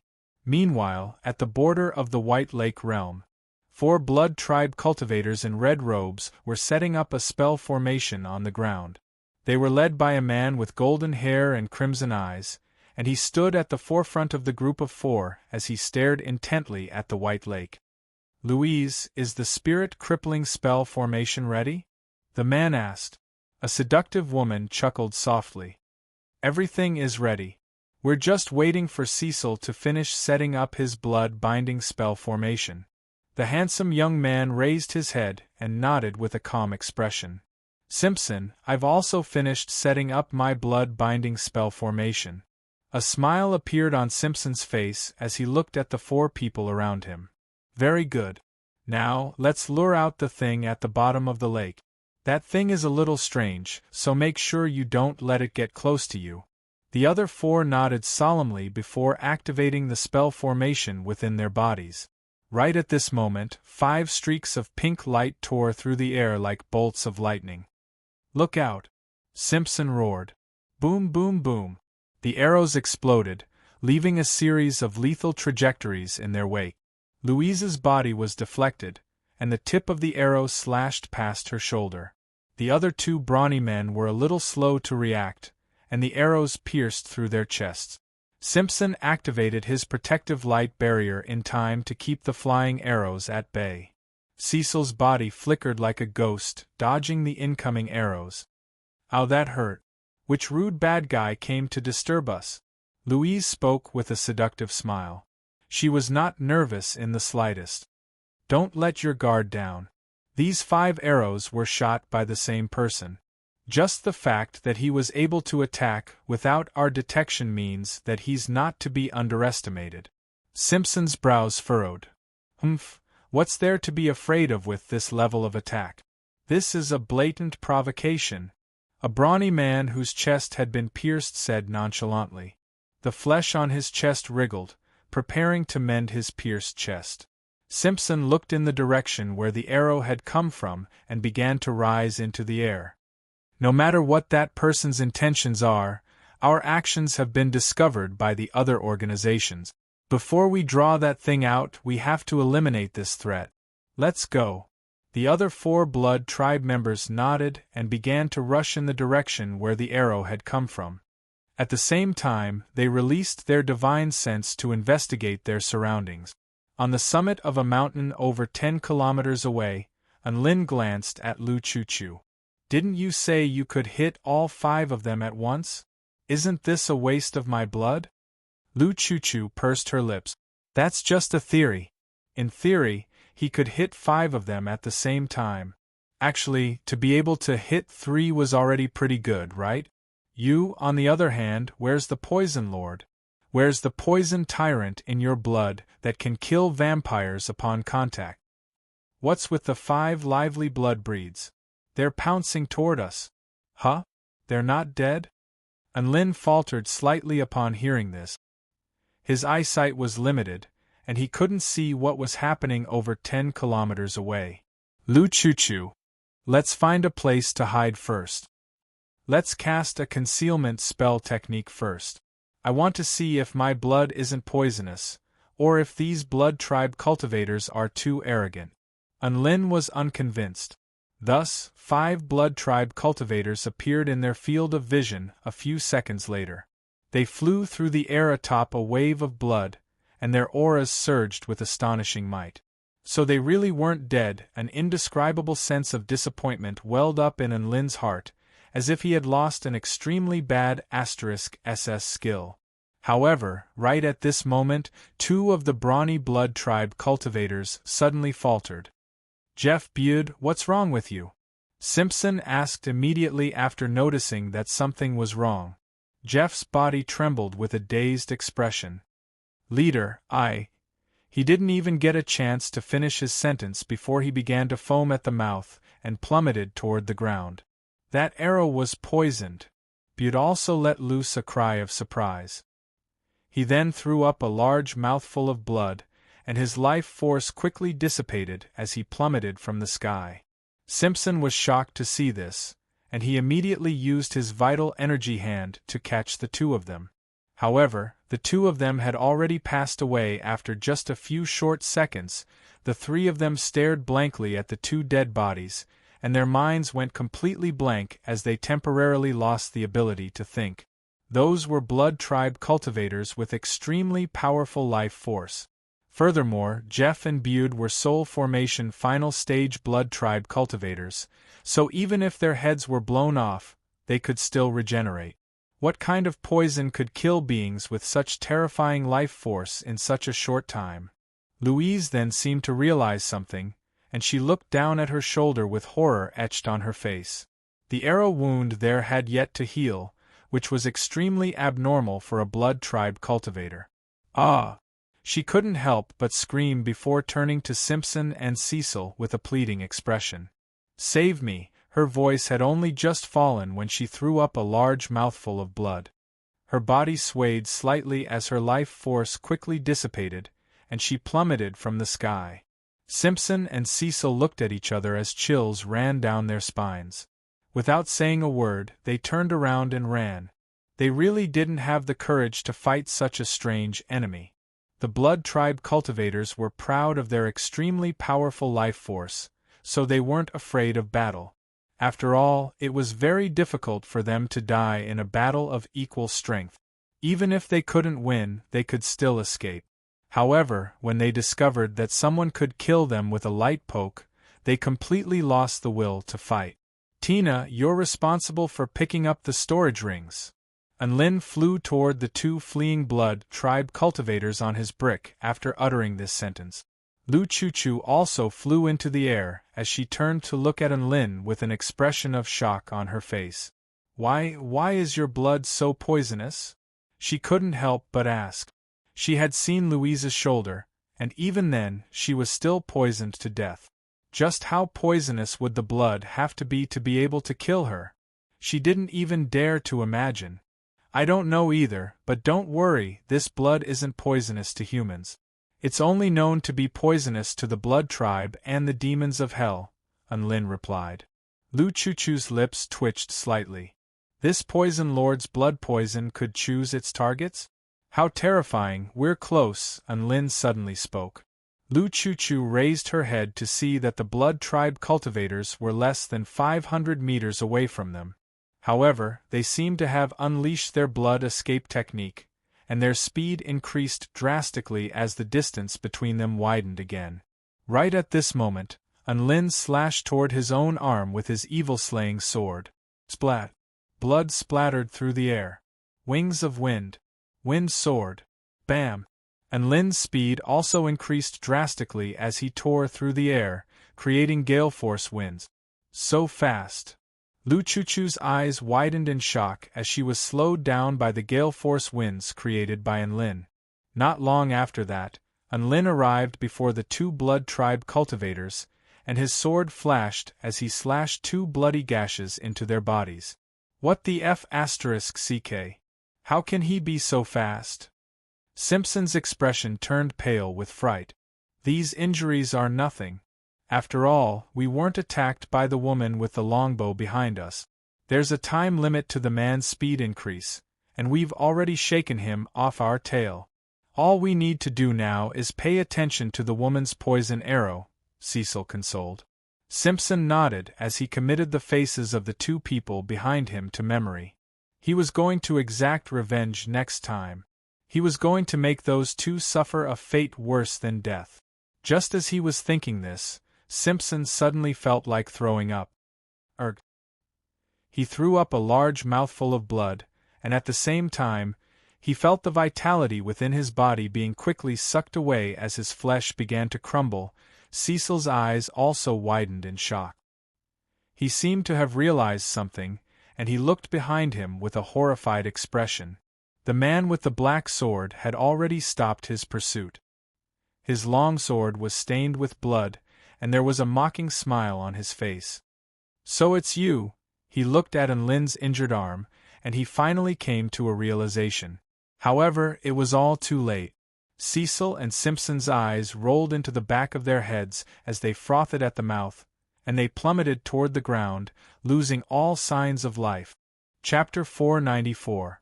Just like that, 5 extremely powerful blood tribe cultivators were poisoned to death by Unlin's blood. Even though Lu Chuchu had witnessed this with her own eyes, she was still struck by a sense of surrealism. Unlin picked up the 2 storage rings and hummed a tune as he made his way back. Unlin, I feel like if we develop your blood and release it into the dark marshlands battlefield, we'll be able to wipe out the entire blood tribe in a matter of minutes. Lu Chuchu exclaimed excitedly. Unlin chuckled. Are you trying to suck my blood dry? Lu Chuchu shook her head with a serious expression. No, I'm saying that if we analyze the properties of your blood and see what it is that is so lethal to the blood tribe, we might be able to develop chemical weapons that are extremely lethal to the blood tribe. Unlin rolled his eyes. You're not the first person to think that way. Back then, there really were people who extracted my blood for research, but they didn't discover anything. Let's not talk about this for now, let's split the spoils of war. At this moment, Tina also flew over with the 3 storage rings from the blood tribe cultivators. There were a total of 5 storage rings, and Lu Chuchu received 2 storage rings this time, while Unlin received 3 storage rings. Tina stood beside Unlin with curiosity and anticipation on her face.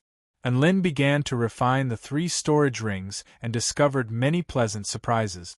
There were 2,100,000 vital stones, 16 spirit tools, over 30 spirit pills, and 2 immortal fruits. After using his divine inspection technique, he discovered that this was a 7th-rank immortal fruit, the blood dragon fruit. It was a super-nourishing fruit that could replenish one's blood essence in an extremely short amount of time, and it was extremely useful for those who had lost too much blood. Aside from that, there were 52 white realm essence crystals, 7 green realm essence crystals, and 2 blue realm essence crystals. Unfortunately, there were still no golden realm essence crystals. It appeared that these crystals were extremely rare in the ancient Tai Chu realm. The rest of the storage rings were just a bunch of random materials, and Enlin didn't have the time to organize them, so he set them aside for now. Lu Chuchu counted the items in her storage ring with a joyful expression, and a devilish smile appeared on her face from time to time as she murmured to herself, "Ha ha! So much more money. As expected, this is heaven to me." Enlin didn't know whether he should be happy or worried about teaming up with Lu Chuchu, but he had a feeling that this woman had already gone berserk. He rummaged through the items in the 3 storage rings in boredom, and he suddenly discovered a black beast skin drawing. This was found in Simpson's storage ring. That person seemed to be the leader of the 5 blood tribe cultivators, so Enlin paid more attention to his storage ring. He took out the animal skin map and looked at it curiously. The picture was a little strange. It was a picture of a lake in the mountains. There was a monster with a white body, long hair, and 4 limbs on the ground. It was looking up at the sky with its pitch-black eyes. Its limbs and body were all covered in small red eyes, and those with trypophobia would be completely unbearable. Lu Chuchu also poked her head over to look at the image. The lake and the mountain in this picture seemed to be from the White Lake realm. The 2 of them fell silent before looking at each other. A second later, the 2 of them flew toward the White Tiger realm without uttering a single word.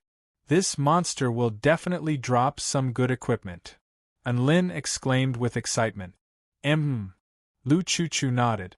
"Perhaps the 5 blood tribe cultivators came to the edge of the White Lake for that monster. Let's look through the storage rings to see if there's any information," Enlin continued. "All right." Lu Chuchu began to rummage through the storage rings. Soon, the 2 of them arrived at the edge of the White Lake. The lake water wasn't clear. Instead, it was a little murky and visibility was only about a dozen meters. There were all sorts of spell formations left behind by the blood tribe cultivators, most likely set up in advance to deal with the monster at the bottom of the lake. "Oh, I've got it. There's information about the monster at the bottom of the lake." Lu Chuchu pulled out a golden page from her storage ring. There were 3 spell formations on it. She looked at the crimson words on the golden page and read slowly, "In order to kill the 1,000-eyed demonic dragon of the White Lake, I prepared a great explosion formation, a spirit destruction formation, and a blood-binding formation." Enlin's face convulsed as he looked at the spell formation in his hand. "How does the monster at the bottom of the lake look like a dragon? There's nothing wrong with the term 1,000-eyed." Lu Chuchu brought the golden page to the 3 spell formations on the ground and compared them carefully before nodding. These are the 3 spell formations. Enlin. So the blood tribe is being considerate enough to give us equipment and set up spell formations to help us fight the boss? Hee, thank God." Lu Chuchu stuck out her tongue with a mischievous smile. "The golden page says that the monster at the bottom of the lake was discovered by the last group of blood tribe cultivators 500 years ago. However, they weren't well prepared at the time, and almost all of them were wiped out. Now that they've returned, they're still unwilling to give up. After some analysis, they prepared 3 spell formations that are specifically designed to kill the monster at the bottom of the lake. The golden page says that the 1,000-eyed demonic dragon has 2 forms, which are a human and a dragon. It's extremely fast, so don't let it get close to you. Otherwise, something unimaginable will happen. The golden page also says that we should use the Great Explosion formation to wound the monster at the bottom of the lake before luring it out. After that, we should use the blood-binding formation to trap the demonic dragon, then use the spirit destruction formation to kill the demonic dragon." Lu Chuchu glanced at Enlin as she read to the end, as if asking for his opinion. Enlin thought about it for a moment before nodding. "We can try this method. I'll activate the spell formations, and Tina will be by my side, ready to engage at a moment's notice. Lu Chuchu, you stay as far away from the center of the battle as possible and be responsible for sniping." Lu Chuchu didn't have any objections. Tina had been slacking off for a long time, and her super holy sword was itching for battle as well. Lu Chuchu began to open up some distance before finding a sniping spot with a good vantage point. And Lin arrived at the Great Explosion formation first. The veined patterns on this formation extended all the way to the bottom of the lake, and it was extremely massive. The aura emanating from the formation seemed to be directed toward the center of the lake. Great Explosion formation, explode. Vital energy surged violently as he roared, and the veined patterns on the ground began to glow with a bright red light. The waters of the lake began to churn as a fearsome amount of energy accumulated at the bottom of the lake. Boom! An earth-shattering boom erupted, and the earth tremored violently in that instant. The surface of the lake, which was several kilometers wide, suddenly rose into the air as the energy from the explosion turned the entire surface of the lake crimson. Scorching heat waves swept through the surroundings as a series of terrifying cracks appeared on the ground. Gasp! A sharp screeching sound erupted from the bottom of the lake, and a figure appeared at the center of the lake. It was around 10 feet tall, and its 4 limbs dangled from the ground. Countless crimson eyes glowed with a peculiar light as they revolved around its pristine white body. Its head was that of a human, and its inky black eyes were staring intently at Enlin. A chill ran down Enlin's spine as he was stared at by this creature. He knew that the creature standing before him was none other than the monster of the White Lake, the thousand-eyed demonic dragon. F***CK. Didn't we agree to use the Great Explosion formation to lure the thousand-eyed demonic dragon out? I did see it, but what about its injuries? I'll be fine if I just take a look at its injuries, but what's with its smooth skin? A feeling like he had been screwed over began to spread through Enlin's heart. However, he didn't have any time to hesitate. He immediately ran toward the blood-binding formation and activated it. At this moment, all of the thousand-eyed demonic dragon's eyes turned toward Enlin. Chapter 495. What was it like to be stared at by over 1,000 peculiar eyes? Enlin accidentally made eye contact with them, upon which he was immediately struck by a sense of dizziness and weakness, as if he had been stabbed by over 1,000 silver needles. However, he still managed to rush over to the blood-binding formation before circulating his vital energy in a frenzy to activate the formation. The thousand-eyed demonic dragon's body flashed as it transformed into a white afterimage, moving at a frighteningly fast speed. Blood-binding formation, activate. Enlin stomped his foot and activated the formation to its fullest extent. Vital energy surged, and several hundred crimson arms materialized from within the formation before pouncing toward the thousand-eyed demonic dragon like venomous snake. The thousand-eyed demonic dragon's movement techniques were extremely ghostly, but it was unable to defend against so many arms. Soon, its body was bound tightly by the crimson arms, and it was unable to do anything else. Enlin's eyes lit up upon seeing this. This formation did not disappoint him. He didn't waste any more time and immediately rushed over to the third formation before activating it with all his might. Spirit-breaking formation, activate. The formation beneath his feet quickly activated as a bright red light erupted forth. Immediately afterward, a red-robed divine spirit appeared behind Enlin. It made a strange hand seal with both hands as violent spiritual power converged toward its hands. Enlin glanced at the divine spirit behind him. He didn't even need to guess to know that this was a blood tribe divine spirit. Using the power of the blood tribe to kill a boss felt a little strange. However, there was no way to stop now. He could only continue. Spirit-breaking seal. A vast and majestic voice rang out from behind him. The red-robed divine spirit made a hand seal with both hands before pushing it toward the thousand-eyed demonic dragon. An ancient crimson seal grew larger and larger before crashing into the thousand-eyed demonic dragon's body with a peculiar power that struck fear into one's soul. Boom! The ancient seal's impact enshrouded the demonic dragon in crimson energy, and it was transformed into a pillar of blood that shot into the sky. The fearsome explosion of energy caused the water in the lake to churn and evaporate. A series of bloody gashes appeared on the thousand-eyed demonic dragon's body as the spirit-breaking formation tore at its consciousness. Its 4 limbs began to wrap around its body, and its body slowly shrank into a spherical shape. And Lin stared at the thousand-eyed demonic dragon with a perplexed expression. What was going on? Before he could react, the white ball began to spread outward like an explosion. Rumble! A deafening explosion resounded. The red energy and the tentacles were all shattered by the terrifying energy. A white salamander appeared in front of Enlin, spreading its snow-like wings and hovering in the air. It was only about 6 meters long, but its terrifying aura made people's hearts palpitate. White Dragon's pure white body suddenly split open. Numerous scarlet eyes appeared on the surface of his skin. These eyes stared at Enlin and trembled slightly. It was an extremely terrifying sight. Enlin could sense a very special power emanating from the white dragon's body.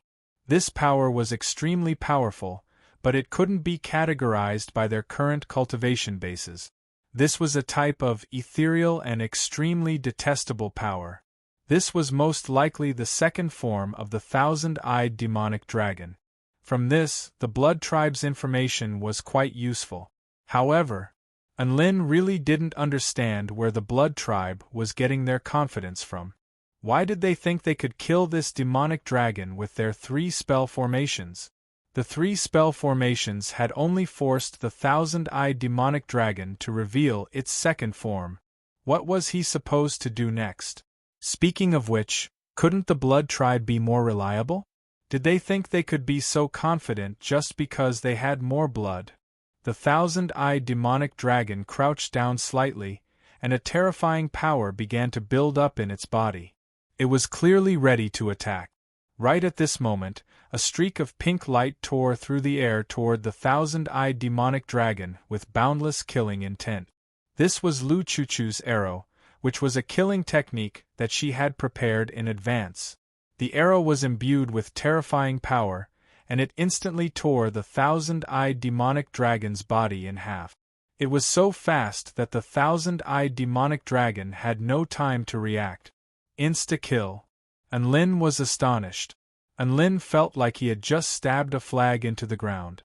Before he even had a chance to finish his sentence, the 2 halves of the thousand-eyed demonic dragon wriggled in the air before transforming into 2 smaller thousand-eyed demonic dragons.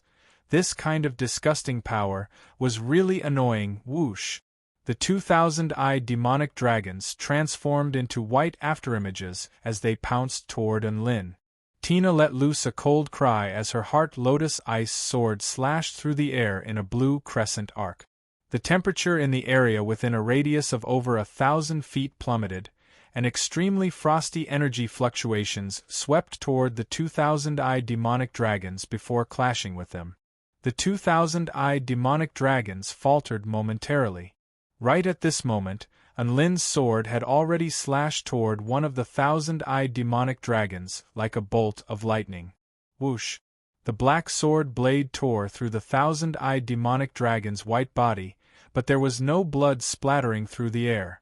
He could only see white flesh wriggling incessantly within the wound, and there weren't even any organs. It was as if he had sliced a ball of energy in half, but this ball of energy was extremely powerful and was able to chase after him.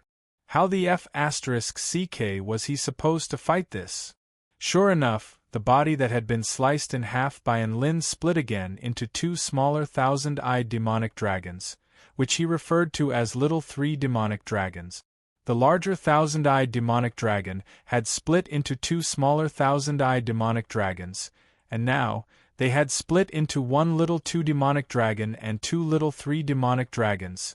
Tina and the Little 2 demonic dragon were locked in battle, and she didn't dare to attack the thousand-eyed demonic dragon anymore after discovering that Enlin was giving the thousand-eyed demonic dragon a free ride. Instead, she used the power of extreme frost within her heart lotus ice sword to keep the thousand-eyed demonic dragon at bay while casting a pleading gaze toward Enlin. Unlin discovered that these two little three demonic dragons were on par with the thousand-eyed demonic dragon in terms of speed and power, and he was extremely frustrated. If things continued like this, he would be screwed sooner or later. Lu Chuchu stood on a high vantage point in the distance as she observed the battle unfolding before her eyes, but she was hesitant to strike. She really couldn't do anything. Attacking without careful thought would only make things more difficult for her teammates. She had to think of a way to break out of this predicament and act according to the situation. Unlin's sword techniques were extremely powerful, and each one of them was a lethal strike. However, he didn't even dare to use his sword techniques in the face of these dragons. He was afraid that he would slice little 3 into 2 little 4s. F***ck off. He unleashed his mountain-quaking lightning fist to knock one of the thousand-eyed demonic dragons flying. However, the other thousand-eyed demonic dragon flashed before him like a ghost, and a peculiar light flashed through its inky black eyes. Plunder! A hellish murmur sounded in front of Unlin. An invisible ripple enshrouded Unlin's body, and the thousand-eyed demonic dragon's crimson eyes suddenly closed, as if it had fallen into a deep slumber. It was also in that instant that Unlin felt as if he had lost something. His heart jolted with shock, and he immediately unleashed his mountain-quaking lightning fist toward the demonic dragon. Lightning manipulation fist with his left hand and golden fist with his right. The golden fist shot forth, and the thousand-eyed demonic dragon transformed into a series of afterimages as it hurtled back in retreat, evading the golden fist. Unlin was rooted to the spot. He wasn't frightened by the thousand-eyed demonic dragon's speed. Instead, he was frightened by himself. Where's my lightning manipulation technique? Lightning manipulation technique. He activated his cultivation method, and his fingertips moved slightly as he yelled. However, his fingertips didn't react in the slightest. At the same time, the thousand-eyed demonic dragon that had just closed in on Unlin suddenly flew into the air. Lightning manipulation technique. A sinister and hoarse dragon's roar sounded as blue lightning surged in the sky, and a terrifying lightning might continue to accumulate.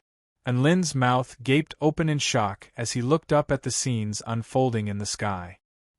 He finally understood what the thousand-eyed demonic dragon meant by plunder.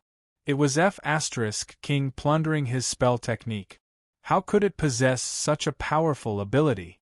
What the hell was this thousand-eyed demonic dragon? Chapter 496. The bolts of lightning in the sky transformed into countless silver snakes that hurtled toward Unlin. Unlin spread open his wings of wind and evaded the countless bolts of lightning. These bolts of lightning were extremely powerful, and each and every one of them was able to blast a massive crater into the ground. Thankfully, these bolts of lightning weren't as powerful as golden void lightning. Otherwise, he would have been in dire straits. One of the 3 demonic dragons was drawing lightning in the sky, while the other one was chasing Unlin relentlessly. Its white dragon claws slashed through the air, and the sound of air being torn apart sounded like the wails of a wailing ghost. The 2,000-eyed demonic dragons worked extremely well together, and Unlin was unable to find an opportunity to retaliate. Divine technique, wind explosive arrow. In the distance, a white arrow projection flashed through the air before transforming into a thick pillar of white light imbued with extremely powerful wind pressure and explosive power. The pillar of light struck the thousand-eyed demonic dragon in the sky with a resounding boom. The wind pressure exploded upon every inch of the thousand-eyed demonic dragon's skin. In that instant, it felt as if its body had been flattened by some kind of fearsome power, and its body was blasted back several hundred meters before tumbling to the ground with a resounding boom. In that instant, Unlin came to a realization. He couldn't use sharp weapons to slice open the thousand-eyed demonic dragon, so could he use a type of power that encompassed the entire body of the demonic dragon to kill it? Just as he was thinking this, the divine flame bead had already appeared in his palm. A series of golden flaming dragons revolved around the crimson bead, exuding an extremely fearsome power. At this moment, the smaller dragon that had been struck by the wind explosive arrow had already crawled up from the ground. It was no longer looking at Enlin. Instead, it was looking toward a certain direction in the distance as an extremely dangerous aura emanated from its body. Enlin's heart jolted upon seeing this. He knew that Lu Chuchu had been targeted. Right at this moment, the two smaller dragons pounced toward Lu Chuchu at the same time. Ah! Tina's scream also sounded from afar. Enlin could see the thousand-eyed demonic dragon approaching Tina and exuding an invisible ripple. Plunder! Enlin immediately released Gundam 1 and Gundam 2 upon seeing this. Go help Tina. With that, he spread his wings of the wind and pounced towards the two little dragons. Lu Chuchu's reactions were extremely quick. She knew that she couldn't allow the thousand-eyed demonic dragon to get close to her, so she continued to retreat. At the same time, she unleashed a series of massive water dragons from her longbow toward the thousand-eyed demonic dragon. A few breaths later, Enlin had also arrived beside one of the three demonic dragons. Boundless yellow-white flames erupted from the divine flame bead and enveloped the dragon within. With the help of the high-grade immortal tool, the divine flame bead, he was able to circulate the divine flame within his body to the maximum. Rumble! The yellow-white flames instantly enveloped the space within a radius of over 1,000 feet, engulfing and melting everything within it. From afar, it looked as if a small sun had suddenly appeared on the ground, emitting boundless light and heat. Hiss! The thousand-eyed demonic dragon roared in pain and retreated relentlessly in an attempt to escape from the range of the flames. Enlin's eyes lit up. He knew that his attack was working, so he wasn't going to let it off the hook again. However, right at this moment, Tina's scream erupted from nearby. Enlin thought that something had happened to Tina, and he immediately turned around. He was then greeted by the sight of Tina staring at the two Gundams with a dumbstruck expression, as if she was at a complete loss for what to do. He blinked as he turned to look at the two Gundams, upon which he drew a sharp intake of breath. The two Gundams stood on the ground with light swords in their hands in a majestic manner. In front of them was the shattered body of the thousand-eyed demonic dragon. That's right, the thousand-eyed demonic dragon had been sliced into several dozen pieces by the two Gundams. Enlin's lips twitched uncontrollably. Should he praise the two Gundams for their sword techniques? F***ck. With the power of the two Gundams, it was clear that the thousand-eyed demonic dragon had intentionally allowed itself to be sliced apart. Enlin clasped his face in his hands. He should have told the two Gundams not to attack with sharp weapons, but it was all too late now. Sure enough, the chunks of flesh on the ground began to squirm. They first transformed into white balls before slowly transforming into miniature versions of the thousand-eyed demonic dragon, Great Holy Flame, Demonic Star Flame, Setting Moon Flame, Heavenly Void Flame. Enlin held the divine flame bead in his hand as he attacked the chunks of flesh on the ground without any hesitation. 4 flaming dragons materialized from different divine flames roared as they pounced toward the thousand-eyed demonic dragon's body. The air within a radius of over 10,000 feet began to warp and shimmer. Just as the 4 flaming dragons pounced toward the thousand-eyed demonic dragon's body, the 3 Gundams that had pounced toward Lu Chuchu had already arrived before the dragon's remains. All of the crimson eyes on their bodies suddenly shattered, immediately following which a red barrier of light enshrouded an area with a radius of several hundred feet. Boom! The explosion of flames created a shock wave that caused the earth to crack open and the mountains to tremor violently. Within the boundless sea of flames, the red barrier of light stood firm and released an extremely powerful burst of power that completely dispelled the flames. Tina, Gundam 1, and Gundam 2 had already arrived beside Enlin, ready to retreat at a moment's notice. The 3 Gundams that had shattered their crimson eyes suddenly disintegrated into a pool of white liquid that splattered onto the ground, completely devoid of vitality. Enlin came to a realization upon seeing this. so it's unable to maintain its vitality after its eyes are shattered. Looks like the thousand-eyed demonic dragon's true form is an eye? Immediately afterward, his heart thumped in his chest. It's willing to sacrifice a quarter of its eyes to protect its body.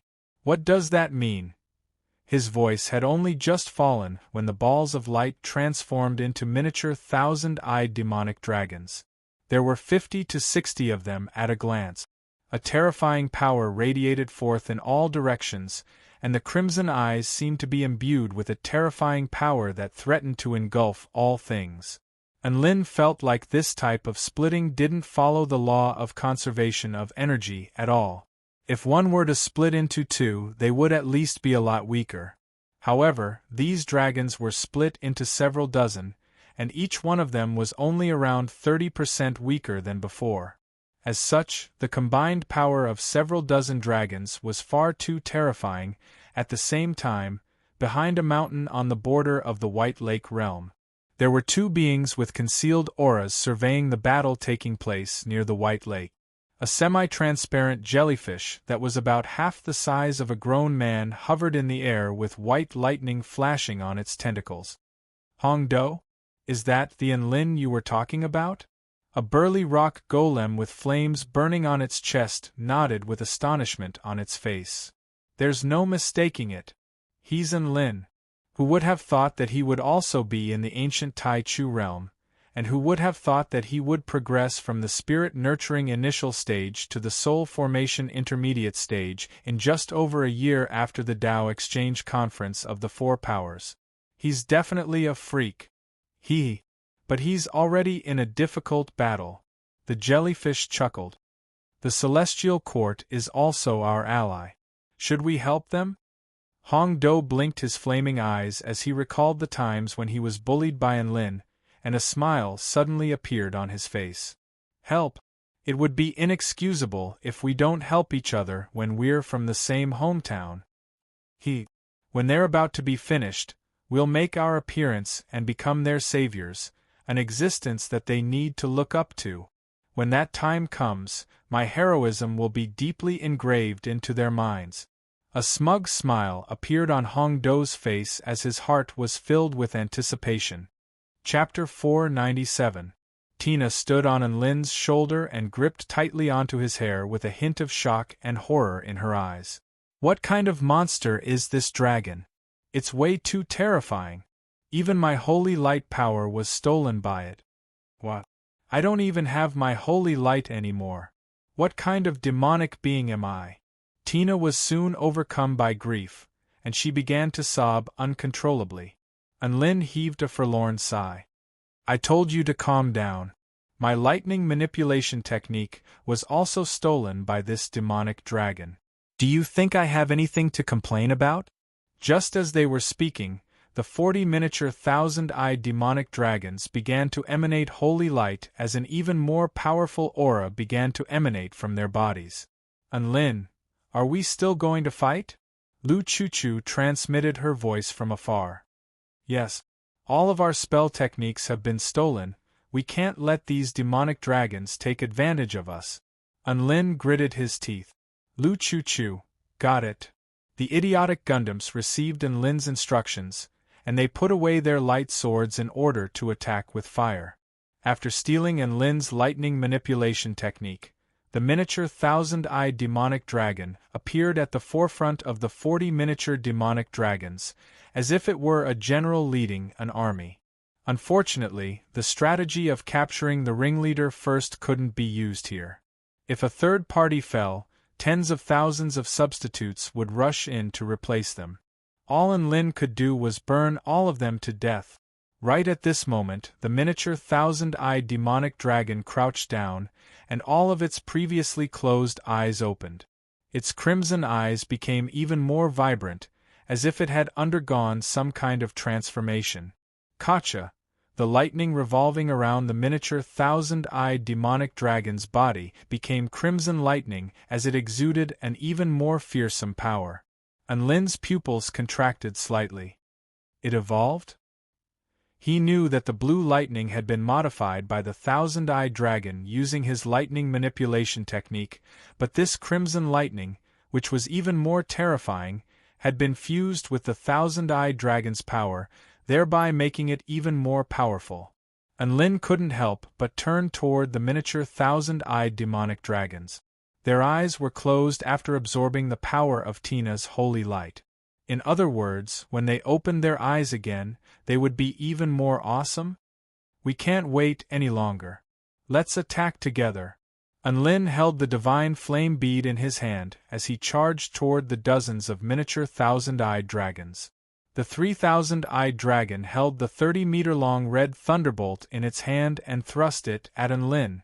And Lin used the lightning manipulation technique out of habit, but he immediately realized that he no longer had that ability. He hurriedly dodged to the side, but the speed of lightning was not that easy to dodge. By the time he reacted, it was already too late. The red lightning instantly pierced through his shoulder. A numbing and tearing sensation immediately spread throughout his body, causing him to tremble uncontrollably. This feeling was so wonderful. It had been too long since he had been struck by lightning so brutally. This kind of pain actually made him feel a little emotional. It was also at this moment that the 40 miniature thousand-eyed demonic dragons glowed with holy light, and they opened their mouths as a terrifying amount of energy converged toward them. Boom, boom, boom. The demonic dragons unleashed a series of devastating blasts of holy light toward Lin and the others. Each and every one of these blasts was comparable to a full-force attack from a soul formation intermediate stage cultivator. With so many blasts of holy light, the earth-shattering power unleashed by them struck everyone with a sense of asphyxiation. And Lin immediately expanded his black brick to shield himself, and Tina also hid behind him in fear. Violent explosions of holy light then inundated the area within a radius of over a kilometer. The poor Gundams didn't have enough time to evade and were inundated by the blasts of holy light. Giant and Lin, they're simply too powerful. We can't even get close to them. Tina stood on Lin's shoulder with a fearful expression on her face. The ferocious holy light cannon fire seemed to be relentless as it crashed down upon the brick. With each and every strike, Lin's body would be pushed back by the immense force emanating from the brick. Lin had also been given a fright by the thousand-eyed demonic dragon's power. They were insanely powerful. Was he going to have to unleash his origin energy of the netherworld again, after he had just recovered from his injuries? Just as Lin was hesitating, a burst of hearty laughter suddenly erupted from the sky. Ha ha ha ha! Lin, you're still so useless. Let me, Hong Do, save you. A muscular figure flew toward them atop a monstrous cloud of flames. Lin's mouth gaped open as he looked at the rock golem. My lover is a peerless hero, and one day, he'll come to me atop a rainbow cloud. Hong Do's muscular rock body burned with crimson flames, and he looked extremely mighty as he charged toward the miniature dragons. Linging, I'll leave those minions to you. Easy. A semi-transparent jellyfish flew through the air like a gentle breeze. It appeared to be moving very slowly, but it was actually extremely fast as it arrived above the miniature thousand-eyed demonic dragons. Its tentacles spread open like a net, instantly encompassing an area with a radius of over a kilometer, encompassing all of the miniature thousand-eyed demonic dragons. Divine lightning hell. White divine lightning exploded from its tentacles, transforming into countless silver snakes that surged through the air, creating an extremely terrifying lightning hell that enshrouded all of the living beings down below. Haha, die, you little sh*t. Let me teach you a lesson. Hong Do charged toward the miniature dragons atop a fiery cloud of flames before crashing his fist down upon them with unimaginable force. Boom! Shockwaves swept forth for several hundred meters. The miniature dragon's body caved in from Hong Do's fist, and it plummeted to the ground like a cannonball. Ha ha! How about Grandpa Do's fist? I'll let you have your fill. Hong Do chortled as his crimson flaming fists rained down upon the miniature dragons, causing the ground to tremor violently. Right at this moment, the jellyfish suddenly let loose a wail of anguish. "Ling Ying, are you all right?" Hong Do turned toward the jellyfish with a nervous expression. The countless bolts of white lightning suddenly changed directions and crashed toward the jellyfish in the sky. Rumble, the jellyfish was completely dumbstruck by its own lightning, and it fled into the distance with all its might. Lin's lips twitched upon seeing this. This was most likely the fault of his lightning manipulation technique. Right at this moment, the little three-demonic dragon took advantage of this opening to appear before Hong Do, and a peculiar ripple emanated from its inky black eyes in the blink of an eye. Plunder! Hong Do felt as if he had lost something in that instant. Astonishment welled up in his heart, and he launched a fist toward the miniature dragons without any hesitation. The miniature dragons seemed to have anticipated this, and its body transformed into a series of white afterimages as it retreated in retreat. The countless eyes on its body closed, as if it was digesting something. At the same time, its body was enveloped by crimson flames, from which terrifying heat waves proliferated outward in all directions. Hong Do's eyes widened as he stared at the miniature dragons. This was a familiar power, a power that it was most proud of. It looked down at its chest to find that it was completely devoid of any color, as if it were a useless rock. My life force is gone? Hong Do's mouth gaped open, and his eyes glazed over, as if he were a rock that had lost its dreams and beliefs. Bam! Before he knew it, the miniature dragons had already struck Hong Do's body with their white dragon claws, and Hong Do was instantly slammed into the ground. It then clenched its claws into fists, from which countless crimson flaming fists rained down upon Hong Do. Flames swept through the ground, causing the ground to tremor violently, just like what Hong Do had done to it in the past. Hong Do lay on the ground, completely devoid of any desire to retaliate. Even the power that he was most proud of was gone, so what was the point of retaliating? It was better to just be a useless rock. Chapter 498.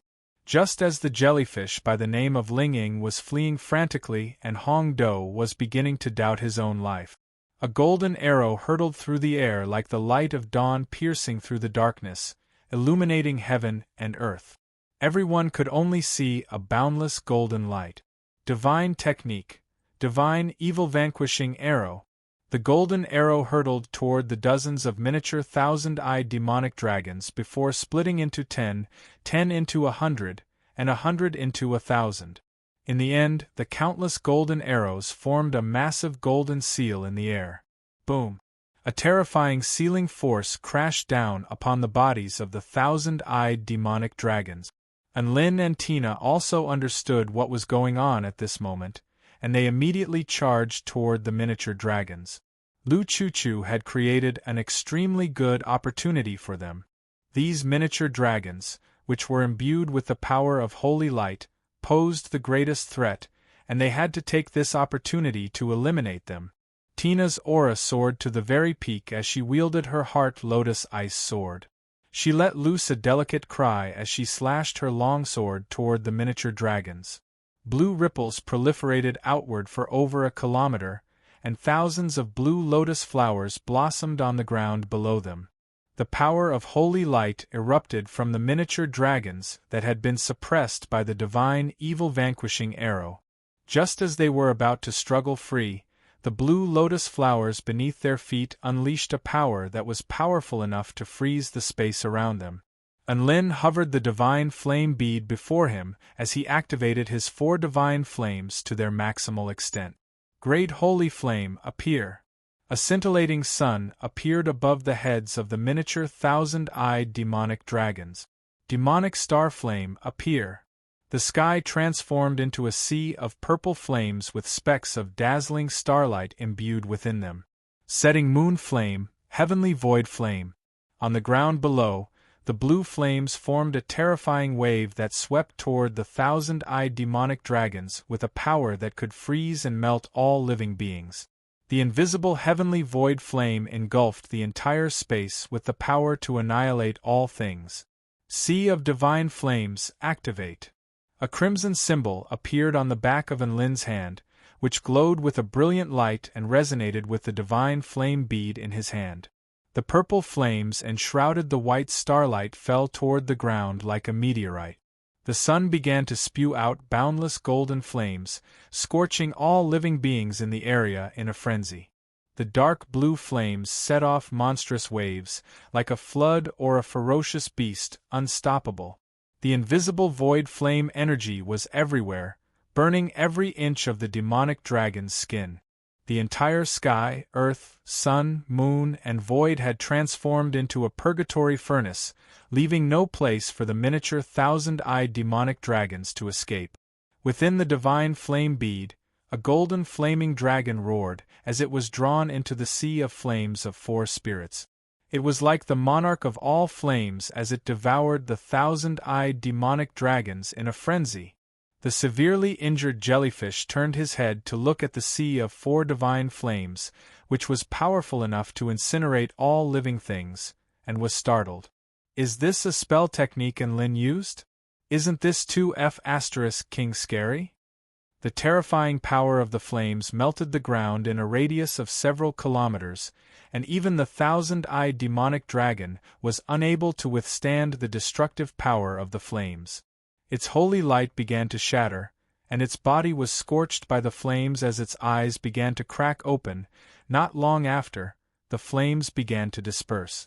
There was no longer any trace of the thousand-eyed demonic dragon on the ground. It had clearly been completely engulfed by the terrifying flames. Enlin half knelt to the ground with an exhausted expression, and there was a fine sheen of sweat on his forehead. He had unleashed the sea of four divine flames with all his might, and he had almost completely depleted all of his vital energy. Giant Enlin, I can feel my power of holy light returning. Tina flew toward Enlin with excitement on her face, as she waved her glowing little hands. Enlin heaved a sigh of relief upon hearing this before turning toward another direction with a cold expression. Now, it's time to take back my lightning manipulation technique. At this moment, the miniature thousand-eyed demonic dragon sensed that something was amiss, and it had already stopped attacking Hong Do. Hong Do lay half dead in the crater with crimson lava flowing all over his body, but the scorching lava was unable to warm his cold and dejected heart. The miniature thousand-eyed demonic dragon turned toward Enlin, and its voice was filled with resentment and hatred. You destroyed my body, die. Crimson lightning flashed, and the miniature thousand-eyed demonic dragon closed in on Enlin at an extremely terrifying speed. Enlin had just unleashed the sea of four divine flames, and his body was still completely depleted. The blood spirit pill he had just swallowed hadn't fully taken effect, so he was given a massive fright by the miniature thousand-eyed demonic dragon's fearless attack. Tina positioned herself in front of him, and her blue longsword slashed through the air with an extremely powerful burst of glacial sword intent that swept toward the thousand-eyed demonic dragon, leaving a vast expanse of white frost in its wake. To her surprise, the miniature thousand-eyed demonic dragon made no attempt to evade. The cracks on its pristine white skin suddenly split open, revealing countless crimson eyes. At the same time, extremely scorching crimson flames erupted from its body, which formed a crimson suit of armor around its body. The sword intent unleashed by Tina's slash was already showing signs of melting before it had even come into contact with the flaming armor, thereby illustrating just how terrifyingly hot the armor was. The sword's strike collided with the armor, and it was as if an explosion of ice and fire had erupted, painting heaven and earth in a crimson-blue hue. A bolt of crimson lightning suddenly pierced through the explosion before hurtling toward Tina. Tina was caught off guard, and she could only raise her long sword to defend herself. Immediately afterward, she felt an extremely powerful bolt of lightning hurtling toward her, tearing at her body. She let loose a pained cry as her body plummeted toward the ground. At this moment, The white figure had already passed by Tina and appeared before Enlin with greed and bloodthirst in its eyes. Plunder! A terrifying ripple began to proliferate outward. Enlin's lips curled up into a faint smile. He was holding the vermilion bird mirror in his hand. The vermilion bird mirror had a special ability, which was that it could reflect an enemy's spell technique once after charging. A ripple enshrouded Enlin's body before slowly transforming into a semi-transparent mirror. The thousand-eyed demonic dragon faltered slightly at the sight of itself in the mirror. At this moment, the mysterious ripple crashed into the mirror before suddenly retracting itself. Whoosh! Enlin was suddenly struck by a peculiar feeling. He could sense 4 completely different types of power. One was pure and yang, imbued with dazzling divine might. One was explosive like fire. One was capable of splitting all things, and one was like a bottomless black hole that was filled with greed and engulfment. He felt like the first type of power was most likely his lightning manipulation technique, the second was most likely Hong Do's power, the third was most likely the thousand-eyed demonic dragon's power, and the fourth, could it be the power of plunder? His original intention was to take back his lightning manipulation technique, but when he sensed the fourth power, he was very curious as to why he chose this miraculous power. Reflecting the thousand-eyed demonic dragon's plunder technique to plunder the thousand-eyed demonic dragon's power of plunder. For some reason, he felt like this was very exciting. In the blink of an eye, the plunder ritual had already been completed in the instant that the ripples of light rebounded from his body. A rare dumbstruck expression appeared on the thousand-eyed demonic dragon's face. It felt like it had lost something. Ding dong! Detected that host has come into contact with the absolute beginning body of Essence Doppelganger. Now assigning the following special mission: completely destroy the absolute beginning body of Essence Doppelganger. Mission success. You will receive the Spiritual Cultivation Series, Divine Plunder Technique. Mission failure. No punishment. The mirror shattered, and the thousand-eyed demonic dragon was greeted by the sight of Enlin standing before it with an indescribable smile on his face. The image of an eye constructed from golden lines suddenly appeared on Enlin's forehead. Immediately afterward, invisible ripples began to proliferate outward, fusing with the great Tao of heaven and earth. Plunder. Chapter 499. Golden ripples spread out in all directions, instantly enveloping the 3,000-eyed demonic dragon. The 3,000-eyed demonic dragon was all too familiar with this energy. However, it discovered that this energy was a little different, because the ripples were actually golden. Then, it felt as if it had lost something for the first time. A look of horror appeared on the small 3-eyed demonic dragon's face, and it let out a roar before rapidly retreating. Enlin had already used his plunder technique to steal away the 3-eyed demonic dragon's ability to split all living things. He pulled out his evil-slaying sword again as a faint smile appeared on his face. Then, let me see if you'll turn into 4 demonic dragons after I slice you in half. Second tier of wind spirit, wings of wind. 6 strikes of the war god wind sword. Enlin's speed was elevated explosively under the effects of the double acceleration spell technique, and he rapidly closed in on the fleeing 3,000-eyed demonic dragon. Evildoer, where do you think you're going? Eat my sword. Enlin raised his evil-slaying sword high into the air, upon which streaks of white wind revolved around the sword projection before crashing down upon the small 3,000-eyed demonic dragon with an extremely sharp might. Wha! The small 3,000-eyed demonic dragon was sliced in half by the evil-slaying sword, and its body plummeted to the ground. There was no blood splattering. It was as if a large lump of flour had been chopped into 2. The 2 lumps of white flesh wriggled and tried to divide, but no matter how hard they tried, they couldn't divide into new organs. The thousand-eyed demonic dragon's eyes followed Enlin's gaze, and its eyes were filled with shock and confusion. The power of plunder was an inherent source of power, yet this man was able to steal it and use it. What kind of monster was he? Lin chuckled coldly as he made his way toward the thousand-eyed demonic dragon. He didn't waste any time with words as he unleashed his 4 divine flames to engulf the thousand-eyed demonic dragon and began to roast it in a frenzy. The thousand-eyed demonic dragon howled as its crimson eyes began to crack open and its body began to tremble. The 4 divine fires continued to burn until the last bit of energy in Lin's body had been sucked dry. Only then did the fire stop. At this moment, the thousand-eyed demonic dragon on the ground had already been reduced to charcoal with no chance of resurrection. Invisible ripples proliferated outward, and Lin could sense that he seemed to be able to unleash his lightning manipulation technique again. However, the power that he had obtained from the thousand-eyed demonic dragon was slowly dissipating. The crimson flames in Hong Do's chest were also reignited by the return of his power, and his body was filled with life force that he hadn't felt in a long time. Ding dong! Congratulations on completing the quest. You will now receive the Divine Plunder technique. The golden eye pattern on Lin's forehead dimmed before disappearing into his skin. He took a deep breath and opened his bright eyes. There was a satisfied look on his face.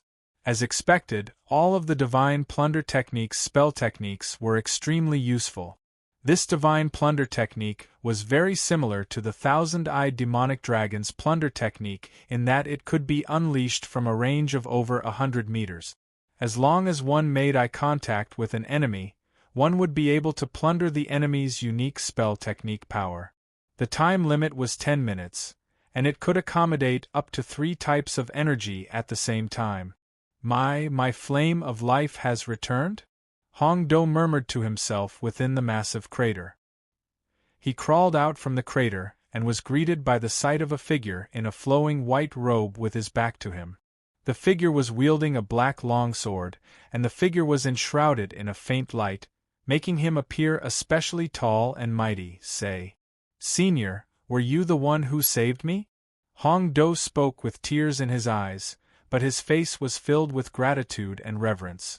The figure turned to look at Hong Do, and a smile suddenly appeared on his face. So it's you, Mr. Hong Do. How are you going to thank me for saving you? Hong Do was instantly rooted to the spot at the sight of this figure. Holy F***ck. It's you! He roared as 10,000 alpacas stampeded over his heart. He was saved by Lin? Wasn't he supposed to be the one to save Lin? This wasn't how things were supposed to go. A woman in a pink dress descended from the sky and landed lightly beside Lin with furrowed brows. Why doesn't such a powerful dragon have anything in it? Lin shrugged in resignation. This life form is quite special, so I had no choice but to burn it to ashes in order to avoid any accidents. I was wondering if something like realm essence crystals would appear in its body after I burned it to ashes, but it looks like I was overthinking things. Lu Chu pouted with displeasure. I might as well kill you and steal your treasures, Lin. It made sense. He had fought so hard and nearly lost his life, but he had finally defeated an ancient boss. But who would have thought that the boss wouldn't drop any equipment, not even gold coins? Why were they still fighting so hard? Anyone would be heartbroken to see this happen. In reality, Lin wasn't all that upset. After all, he had obtained a hack, so he was quite happy. However, he couldn't show this on his face in case Lu Chu felt even more depressed. He was just that considerate. It was better for the two of them to suffer together than for one of them to obtain an opportunity while the other continued to suffer. At this moment, the jellyfish floating in the sky also slowly descended beside Lin. It introduced itself in an ethereal voice. Hello, fellow cultivators.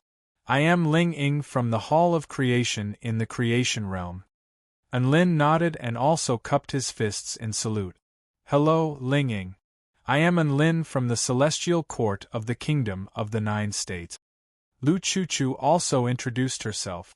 Hello, I am Lu Chu from the Celestial Court of the Kingdom of the 9 States. I am Tina from the Central City. Tina flapped her golden wings with a wide grin. Hong Do swallowed a regenerative pill and limped over to them. He looked at Lin with a sheepish expression before pursing his lips. He then turned to Lu Chuchu. I am Hong Do from the Hall of Creation in the Creation Realm. Lu Chuchu's eyes lit up. So he was Hong Do, the fourth best cultivator? Lin bowed to Hong Do and Ling Ying with gratitude on his face. Thank you for saving my life. I must thank you in advance. Regardless of the outcome, Hong Do and Ling Ying had indeed helped Lin deal with the thousand-eyed demonic dragon, and he would always remember their kindness. Haha. There's no need to thank us, Mr. Lin. We didn't help much anyway. Ling Ying waved her hands, and a few dozen semi-transparent white tentacles waved in the air. Hong Do was a little embarrassed by her words of gratitude, and he harumphed lightly before turning his head in another direction. After a series of introductions, Ling Ying slowly flew toward the center of the White Lake. Don't be disappointed. I can sense that the bottom of this White Lake is quite extraordinary. Ling Ying was a jellyfish, so she was extremely sensitive to anything related to water. Thus, she was able to detect that something was amiss. The eyes of Lin, Lu Chuchu, and the others all lit up as they followed Ling Ying toward the center of the White Lake. Come with me, this might be a mystic realm. That demonic dragon just then is most likely the guardian beast of this mystic realm. Ling Ying led the way into the lake. For some reason, Lin thought of Jiang Anlin, who was the guardian of the White Cloud Lake ruins. Jiang Anlin was also a dragon, and he was responsible for guarding the ruins of the Purple Star Research Institute. Did this mean that the thousand-eyed demonic dragon was similar to Jiang Anlin? Was what they had done the same as killing Jiang Anlin and entering the ruins? Could there be tributes like the Rainbow Bull that could make the thousand-eyed demonic dragon voluntarily help them enter the mystic realm? Just as Lin's thoughts were running wild, Ling Ying had already arrived at the bottom of the lake. The bottom of the lake was extremely dark, but one could still see the massive crater left behind by the large explosion formation. Ling Ying's tentacles danced through the air, and an extremely dazzling light burst forth as a series of strange symbols were carved onto them. The symbols flashed, and the power they generated spread outward. In a certain direction in the water, a massive vortex suddenly formed due to the guidance of the power.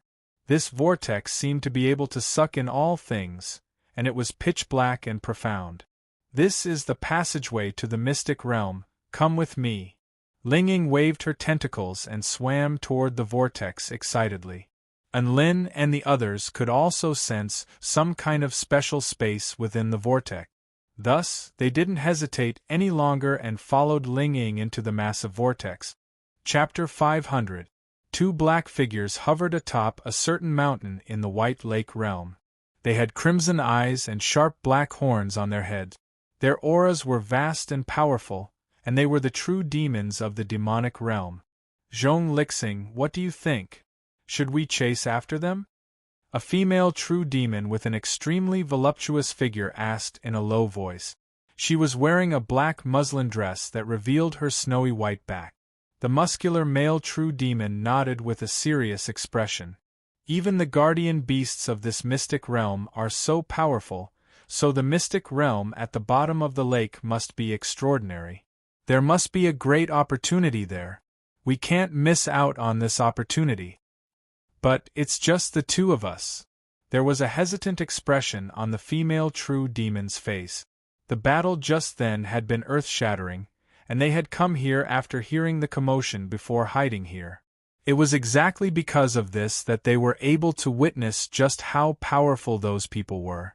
Even though she and Zhong Lixing were both powerful beings at the soul formation pinnacle stage, they might not necessarily be able to defeat those people. A faint smile appeared on Zhong Lixing's face. Kong Gu, who says we're going to fight them head-on? Our target is the treasures within the mystic realm. The mystic realm at the bottom of the lake must be quite large, and we'll make a run for it. In any case, we have that thing. Even if we encounter them, we can still run if we can't defeat them. Konggu nodded slightly upon hearing this. Opportunities were obtained through hard work. As long as their lives weren't in great danger, It would be unjustifiable if they didn't fight for this opportunity. Thus, the two true demons transformed into a cloud of black mist before rushing toward the center of the lake. Unlin passed through the vortex at the bottom of the lake, and the space around him began to warp violently. Immediately afterward, a faint white light appeared before his eyes. He looked toward this mystic realm to find that it was a massive stone chamber that was over 100 feet wide. There were 4 football-sized luminous pearls embedded into the walls, all of which exuded an extremely gentle light, illuminating the entire chamber. Lu Chuchu immediately pulled out a sharp longsword from her storage ring and began to dig out the night-luminescent luminous pearl. "These beautiful luminous pearls are all mine. Don't you dare fight with a girl like me," she warned everyone as she dug out the pearls. Everyone stared at Lu Chuchu with speechless expressions. Was she insane for trying to steal the mystic realm's lanterns? And Lin sighed. Such a large luminous pearl was indeed rare, but it was even rarer for someone to not even let go of the illumination pearl the moment they entered the secret territory. In any case, the arcane realms still needed face. "Aren't you worried that the arcane realm will secretly increase the difficulty for us if you don't give any face to it?" And Lin couldn't be blamed for overthinking things.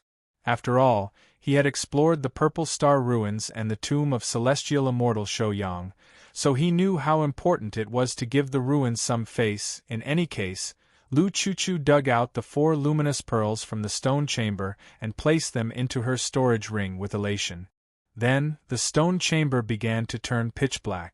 With a resigned expression, Hong Do made the crimson flames in front of his chest burn brighter to illuminate his surroundings. "Done. Let's keep going." An adorable smile appeared on Lu Chuchu's delicate features as she spoke to everyone with a wide grin. There was a passageway within the stone chamber, and it seemed to lead to another world. This passageway was very long and wide, and everyone walked at a moderate pace in case something unforeseen happened. After walking for a while, they saw the end of the passageway, where there was a film of light with rippling blue ripples. At the very top of the film of light was an inky black stone slab, upon which a few large words had been engraved. "Huh! What does it say?" Lu Chuchu was a little confused as she looked at the words on the stone slab.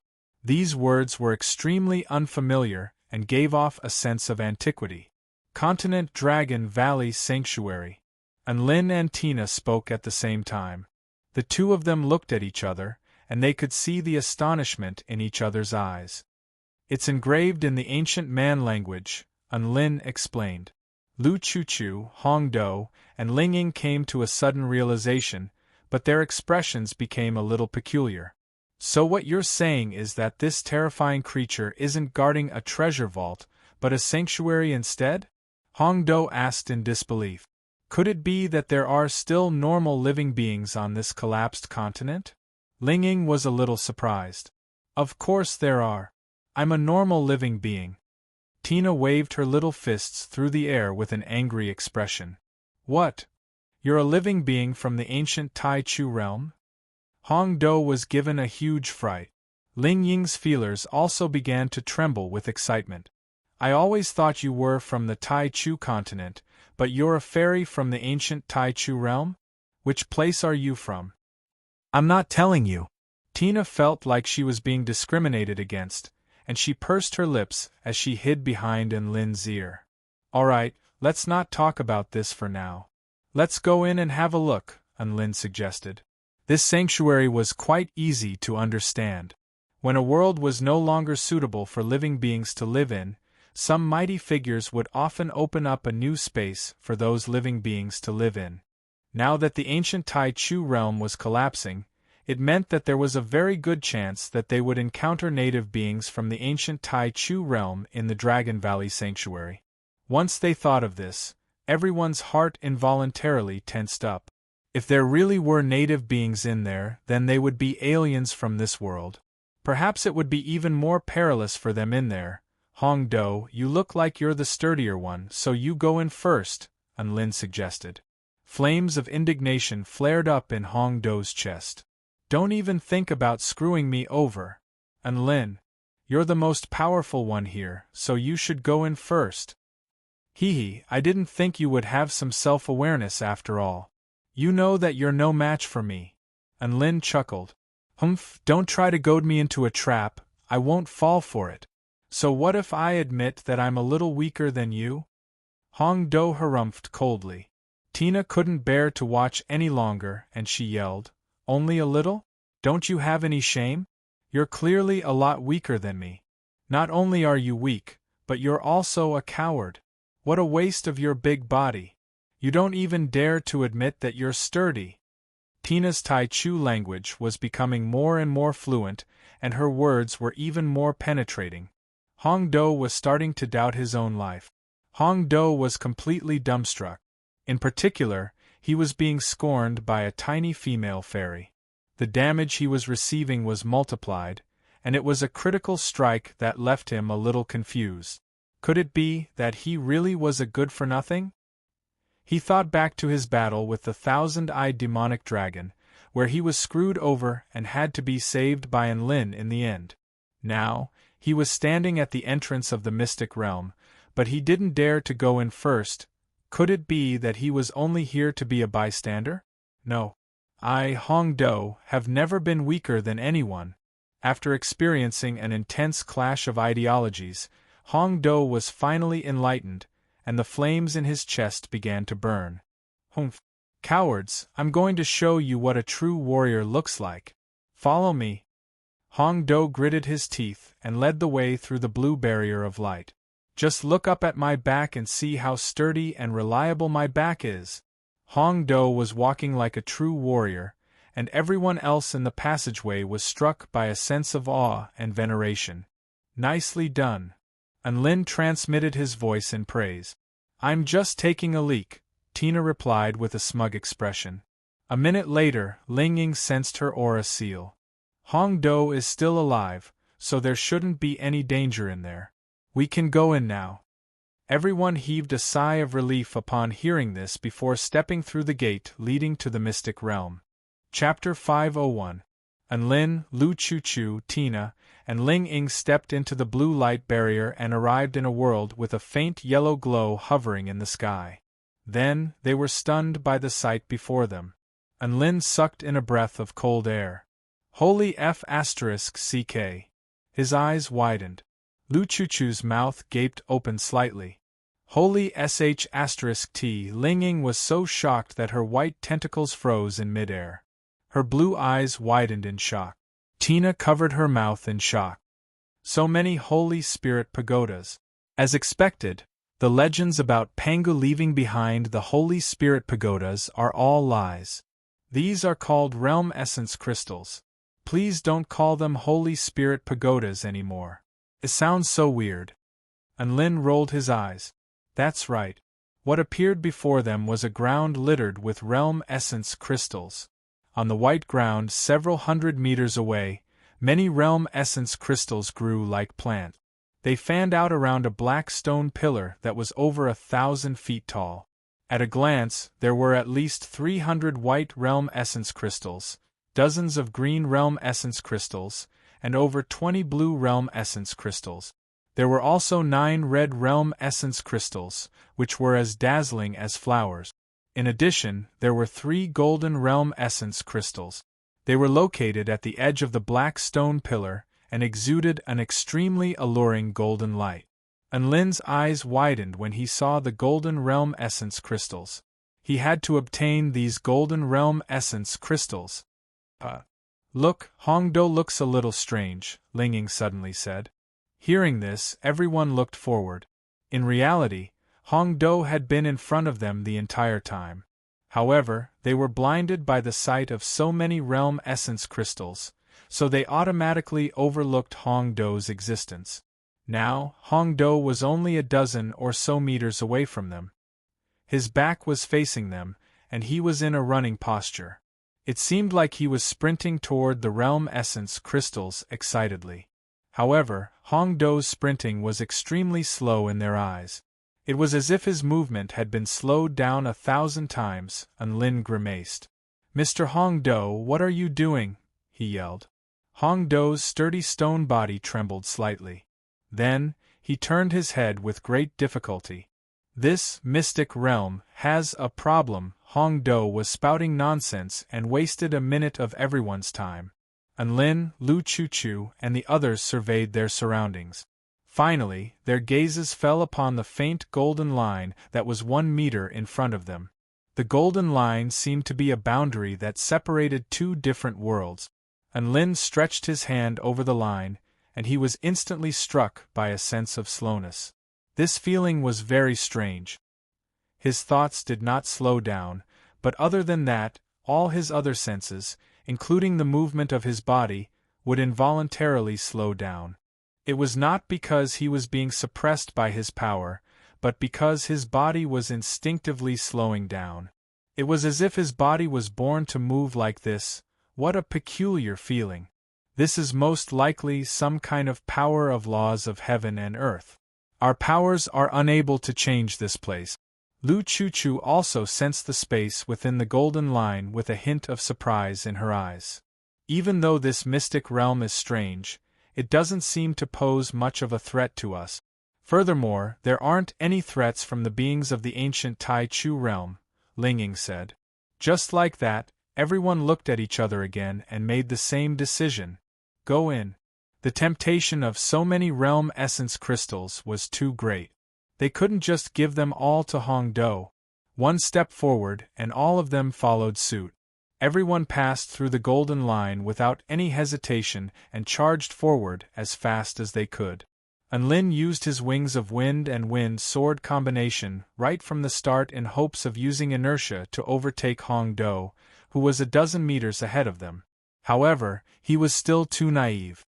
Once his body passed through the golden line, everything slowed down to the point where he forgot how to fly. Plop! He glided through the dirt, creating a trench that was 3 to 4 meters in length. Lu Chuchu. Tina grabbed onto Anlin's hair and also forgot how to fly. Her wings flapped irregularly, and the circulation of her power was also all over the place. It was as if everything had been messed up. This feeling was extremely vexing, especially Linging. As a jellyfish that often floated in the air, she was now reduced to crawling on the ground with her tentacles. One had to realize she had never walked on the ground like this before. Because of this, although she was the one with the most legs, among Anlin and the others, she was still the last one in the mystic realm. Little Na, help me snatch the gold, Anlin tried his best to command. At this moment, Tina had already jumped off his shoulder and was rushing toward the golden realm essence crystals. Although he was several meters ahead of everyone else, it took an insane amount of time for him to crawl back up. In the end, he was overtaken by Lu Chuchu. Hong Dou. Wait for me, Anlin ran with all his might as he spoke excitedly. Hong Dou didn't even turn his head as he chuckled coldly. This was a very strange feeling. Everyone felt as if they had returned to their ignorant and carefree childhood. Everything was so natural and comfortable as they ran in this space without a care in the world. They had abandoned all restraints and had even forgotten how to use immortal spells and how to circulate vital energy. Haha. I'm a happy little fairy. Tina cheered excitedly as she ran. I actually like the feeling of running. Lu Chuchu's eyes narrowed slightly as a look of enjoyment appeared on her delicate face. Before they knew it, 10 minutes had passed. Anlin was still running with all his might, but he was unable to close the gap between him and Hong Dou. If this continued, his realm essence crystals would be in great danger. Tina was in second place, and she was only a dozen or so meters behind Hong Dou. Although each of her steps was very small, she was much faster than the average person. All in all, she was slightly faster than Hong Dou. However, she couldn't guarantee that she would overtake Hong Dou before he reached the Golden Realm Essence crystals. Lu Chuchu was in third place, and she was only 5 meters behind Tina. Anlin was in fourth place, and he was about 6 to 7 meters behind Lu Chuchu. Linging was in fifth place, and she was about 10 meters behind Anlin. In any case, Linging was in despair. All she wanted to do was dig out some white realm essence crystals. Right at this moment, the blue barrier of light rippled, and two unfamiliar figures appeared in this world. A beautiful woman with a pair of horns on her head and crimson eyes stared at the scene before her in astonishment. My God! Zhong Lixing, am I dreaming? So many realm essence crystals. Konggu, don't get too excited. We can't be careless in this place. Have you noticed those people in front of you? There's something strange about this mystic realm. A dangerous glint flickered in Zhong Lixing's eyes. His reaction was extremely quick. He raised a palm high above his head, and vital energy surged. In an instant, a black ball containing a terrifying amount of energy materialized. Then, he ferociously smashed it toward Enlin and the others. That's right, if you're capable, then don't waste your breath. Zhong Lixing knew that Enlin and the others had fallen into a strange state. Thus, he didn't hesitate and seized the opportunity to strike first. This was what a powerful true demon should do. However, something unexpected happened. When the black sphere crossed a certain boundary, the energy actually collapsed on its own and completely dissipated. Are we still going in? Konggu was a little dazed upon seeing this. Zhong Lixing gazed at the densely packed realm essence crystals several hundred meters in front of them. He pondered for a moment, then gritted his teeth and said, Of course we're going in. Why shouldn't we? This should be a slow-moving mystic realm that can nullify spell technique. We actually have another advantage, and that is our ability to predict mystic realms. We can first accelerate outside, then use the inertia of our movement to overtake them. Kong Ji's eyes lit up.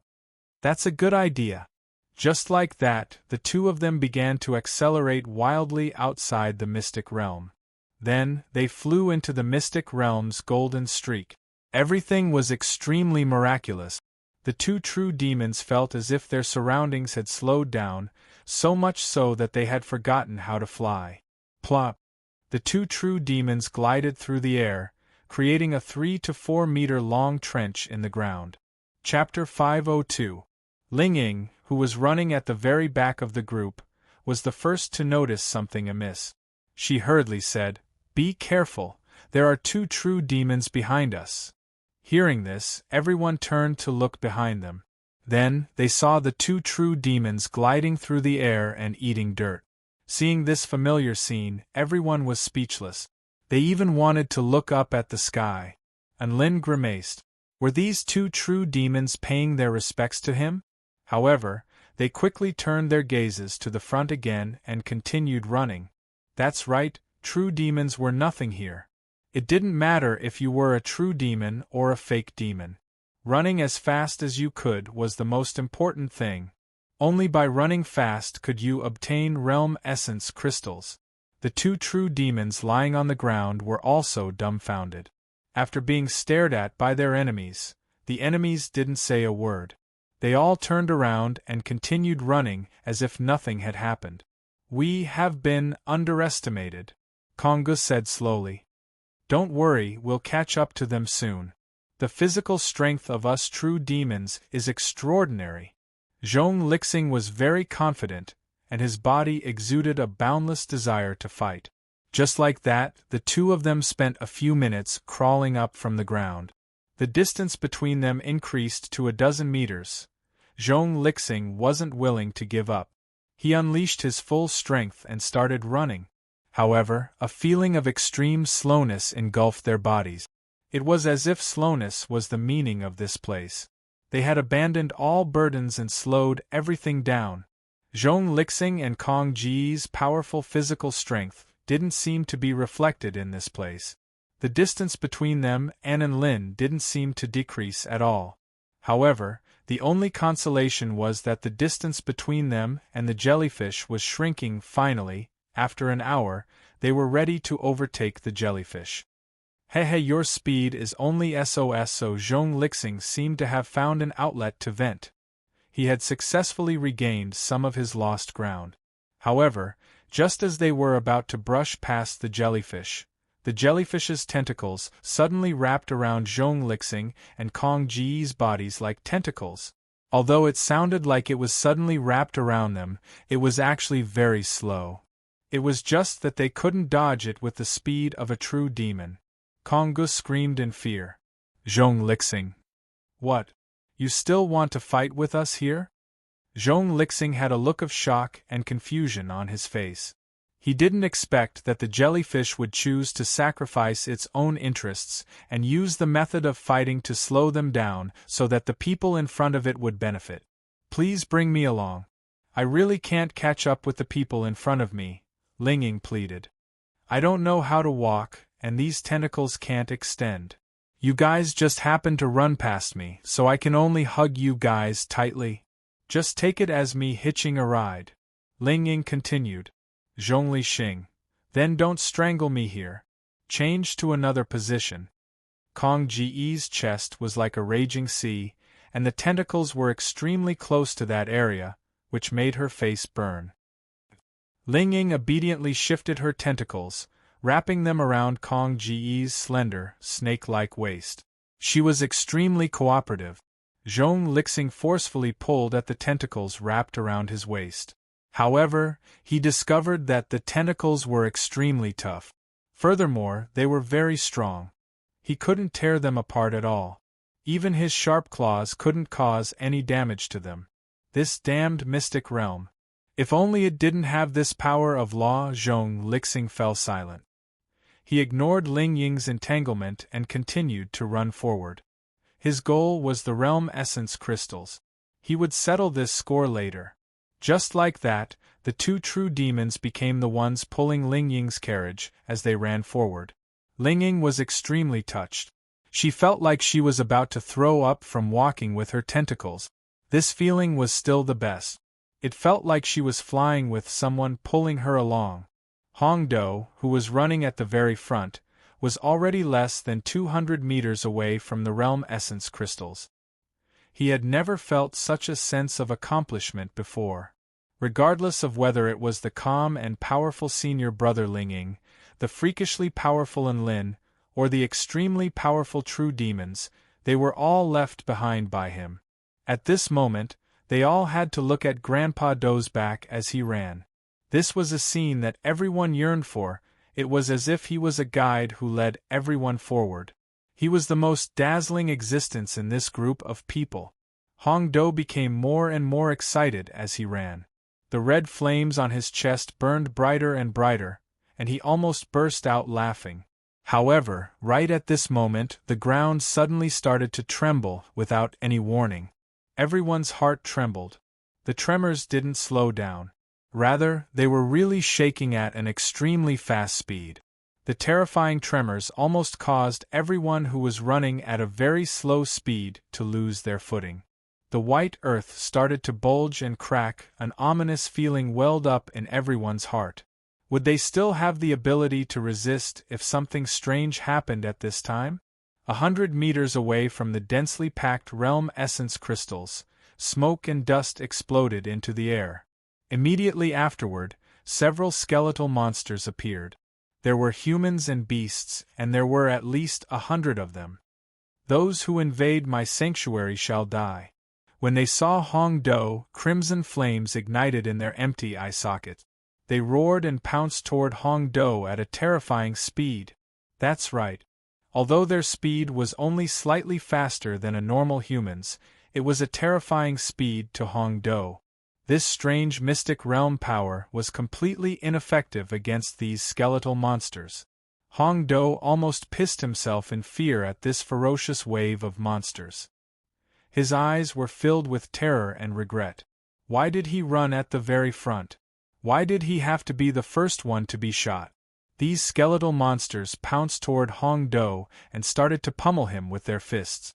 Hong Do wanted to use his fists to send these skeletal monsters flying.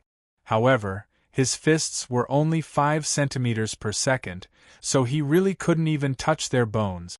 Soon, Hong Do was pounced onto the ground by a large group of skeletal monsters, who attacked him in a frenzy.